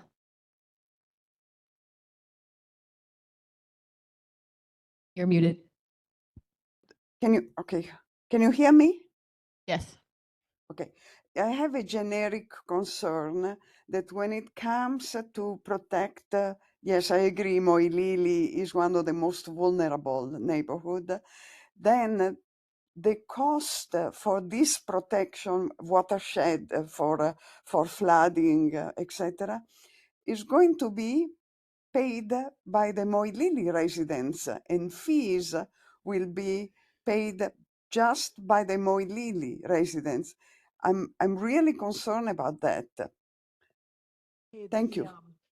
Okay, the green fee legislation establishes a slight increase in the hotel room tax. And so it's actually collecting. Can you speak a little closer? Okay, that green fee is actually being collected in and around resort destination areas. So that would be like Waikiki, Ko'olina, and other locations. The stormwater utility fee that the city has been evaluating and researching over the last several years is intended to help the city upgrade its stormwater infrastructure, partly because the needs of the system are so great at this point. Its staffing and its equipment is so outdated that they need a big infusion. So one of the things that we have to look at is a variety of fees on the state end, fees on the city end, as well as this new green fee, which is collecting from visitors who come to Hawaii. So it's important to look at the mix of different types of revenue sources in conjunction with the kinds of projects that we want to get done. Okay. I'm not seeing anyone with additional questions. Now, Justin. Sorry, now I have a question. Looking over the proposed critical infrastructure improvements that could be funded by the green fee, rain gardens, permeable pavements, etc. I forgive my ignorance, Senator, but my question is, would the green fee also support the funding, whether planning, design, or implementation of low carbon output, like transportation infrastructure, like low stress bike facilities, multi-use paths, or street tree canopies? Particularly, just speaking aloud, one of the things that's come up in conversations with transportation partners with a city with under the Safe Streets for All SS4A grant is that would fund some of these improvements along Kapiolani, South King, but those are just purely planning fundings. Implementation is a long ways out, and with the federal funding situation, it may look like it may never happen, at least not for the next decade. Would you be able, just sorry, to reaffirm, would this fee also help support some of those projects, or is that sort of a separate mechanism? I suspect it may be somewhat separate because the energy-related solutions that this fee is intended to cover are sort of much broader. It's kind of, I think, for the advisory group to identify the criteria that are going to be applicable for whatever projects are going to be proposed. So at this early stage, I think the best thing is to invite a representative to come and brief your board. I see. Thank you, Senator, for clarifying. Thank you so much. Go ahead. So this is exciting news. I was just curious if you can share, if you know, like the process or the I guess the chain of command of, let's say we had a project, like a grassroots project that we wanted to encourage, would it have to go through state and then through, like who would be the ones approving it for it to actually happen, I guess? For the green fee types of projects, the advisory group will come up with criteria. The legislature will also review whatever the governor recommends. And so the legislature, the executive branch, and this advisory group will all have a hand in shaping the final outcomes. So at this point, it's a little early. So that's kind of why we wanted to get people on board, let people know, that this is coming. And so for most of the affected communities, you have an opportunity to start thinking about what you think is needed and then pose the kinds of questions that can point us in a positive direction. So hopefully that will help identify some sources for future types of projects. Thank you. Great. And hopefully we'll have someone from the committee at our next meeting. Thank you so much for coming in person. All right. Do we have Senator Moriwaki or someone from her office here? Yes, this is Venus from Senator Moriwaki's office. Can you hear me okay? Yeah. Can you turn on your camera, please? Okay, I believe I'm having issues with my video. Use camera.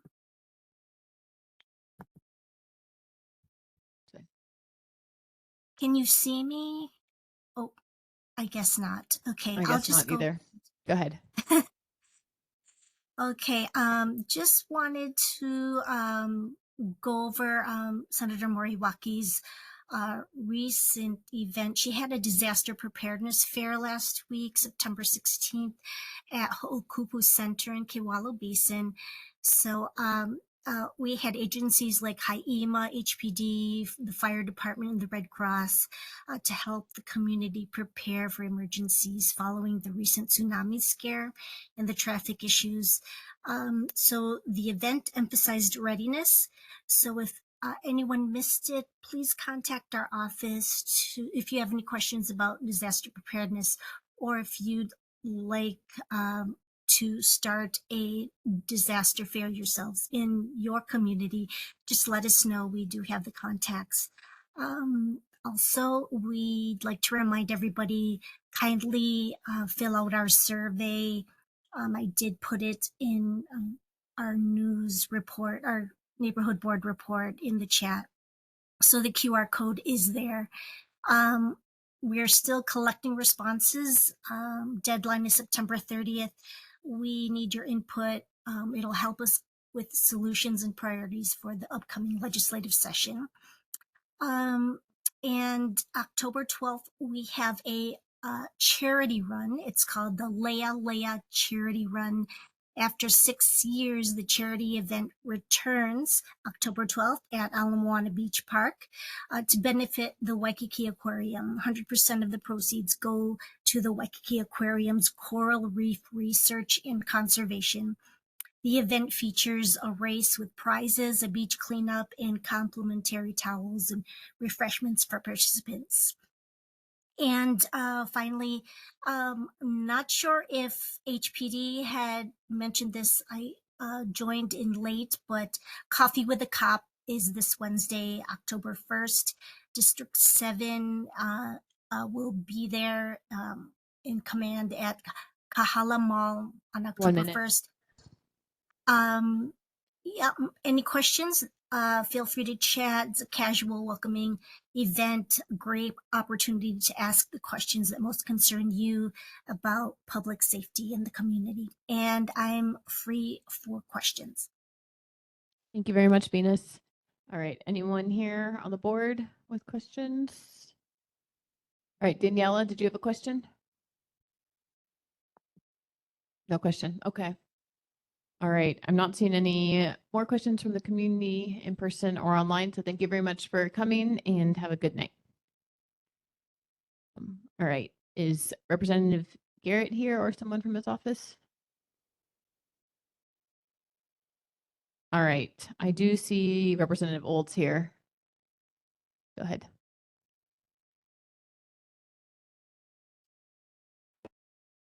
Representative Olds, are you here? I am here. Hello, Yes. everybody. I apologize. I was hoping to make it in person this month. Some things came up, and I'm watching my kids now. I'm gonna try to keep this as quick as possible. I have a bunch of updates for you folks, so I want to start off by saying mahalo to Stanford Carr for showing up today. I know Morgan and I have been trying to get him to come in since May when we first started talking about it, and I appreciated the opportunity for the board and the community to be able to give some questions and comments for that work. First off, I have the interim survey. We have about 600 responses so far. We're going to be collecting until probably the end of November to allow people time to be able to get back to me. Right now, by a clear margin, homelessness is the #1 issue. I don't think it surprises anyone. For anyone who has the survey, make sure you give it back to me as soon as you can. On the 2nd, we had the legislators listen town hall at Washington Middle School. Mahalo to the board members and to the community members who attended. Again, homelessness was a common issue, but an issue that has been rising is the chickens. So I'm sure for a lot of the people in the community, that's definitely something that we are becoming more and more aware of, particularly at 1 to 4 o'clock in the morning when they're crowing. This is actually an issue that we are discussing right now at the legislature. We are trying to find ways to be able to better support initiatives that currently exist, namely the city's sandwich aisle pest solution contract, and how to make it easier for residents to be able to access it and be able to deploy it more effectively.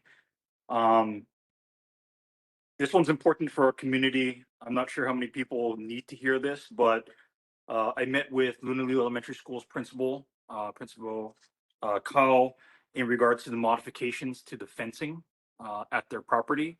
So I received a lot of complaints over the summer in regards to the substantial changes to the perimeter fencing and also the replacement of the cattle gate on the How did they change the fencing? Can you clarify?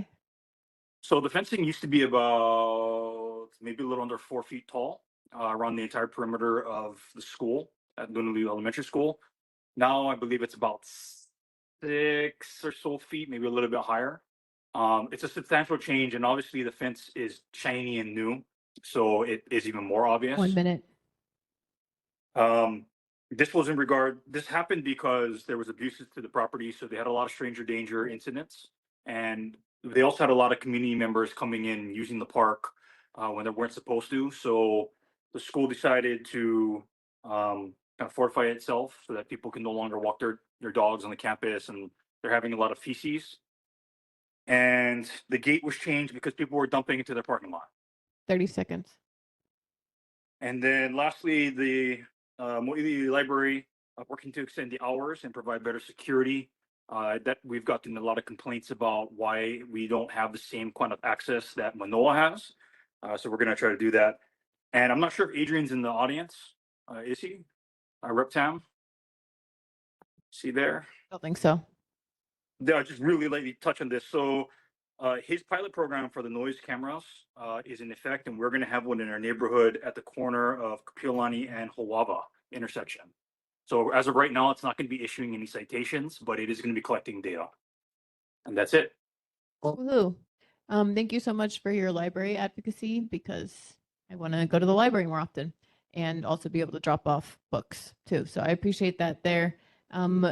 Do you have a timeline for when this camera would start issuing citations? Camera is maybe not the right word. Tracker. So the camera, the pilot program is starting to roll out. As into the actual installation time for our specific camera in our neighborhood, I don't have a timeline yet. I just received a list from Rep Tam, and I'll be following up with him on terms of when it's actually going to be installed. All right. Who else has questions for Representative Olds? I'm looking around. All right, go ahead, Karen. Can you introduce yourself again? Yeah. I know. Karen Lynn. A question for you and also for Representative Moriwaki.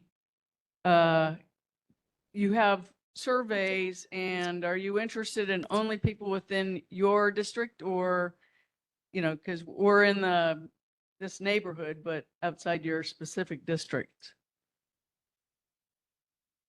I can answer for myself. If you if you received one, because you come to the neighborhood board, I've been dropping it into the chats. If you get access to it, I am interested to hear, because our community is dynamic ever since the 22 change in the district lines. And there are areas of Mōʻiliʻili and McCully that are no longer part of House District 23 anymore, but we're Right. in the same neighborhood. So we're seeing the same things, and I would love to hear from particularly other members from this board what's important to you folks, because chances are it's going to be important for us too. So absolutely. Okay, thank you for that. And related to that, and especially since Representative Tam is not available to ask, the noise cameras have been of interest to me for several years, and it's great that they've been approved and they're going to be bought and they're going to be installed and there's going to be a test, and then they're going to think about gathering data, and then maybe in 2 years something might happen. My concern is it's been several years already, and I literally am kept awake almost every night from noise on the Alawai Boulevard. And I meant to ask the District 7, and I guess he's probably not a District 7 issue because it's in Waikiki, but what can be done in the meantime to ameliorate the noise problem? I think that's a question. Oh, I just got an alert that there's something going on in person.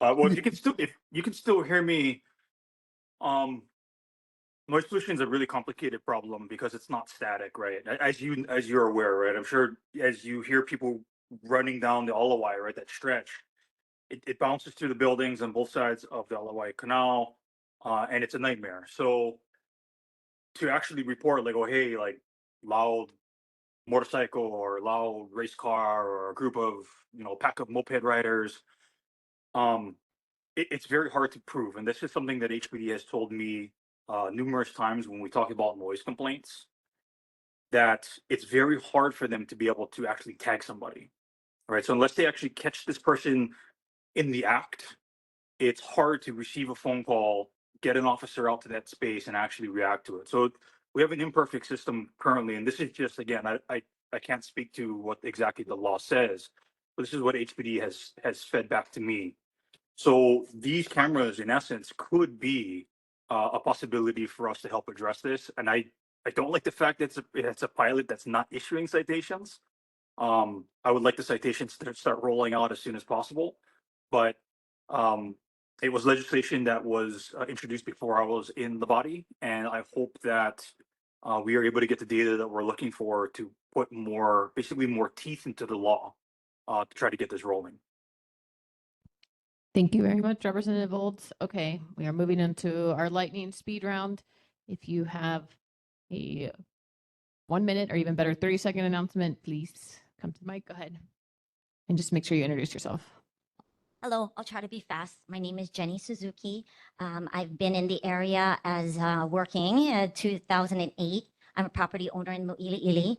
And I just ran across this particular building that's supposed to be built right at the corner of where the poor woman got hit. Okay, so this particular building is proposed to be 6 stories, 20 units. I think there was some discussion about 9 parking stalls for 20 units, and I don't know how many families, 30 people. But as you know, in this area, there are no sidewalks. So I like that we are all talking about safety, and parking is a big issue for businesses. I have another business, fellow Mōʻiliʻili business person here. So I have some concerns about this. I feel like 30 seconds. Stanford Cars project that has parking for each unit makes sense. It was responsible, but a building that contains 20 units with 9 parking stalls and proposed and taunts itself as walkable is not really accurate, as you can see with the accident that just occurred that killed the woman. So I'd like an opportunity maybe to present more at another time on why I feel this is not good for our community. All right, thank you. Appreciate it, Jenny. Anyone else? Okay, just wanted to add that if you're on the neighborhood board and you wanted to march in the Pride Parade, come see me because there's some things I can share about that. All right. It was great to see everyone. We'll see everyone in about a month, right before Halloween. I hope everyone enjoys the month of October. We are adjourned.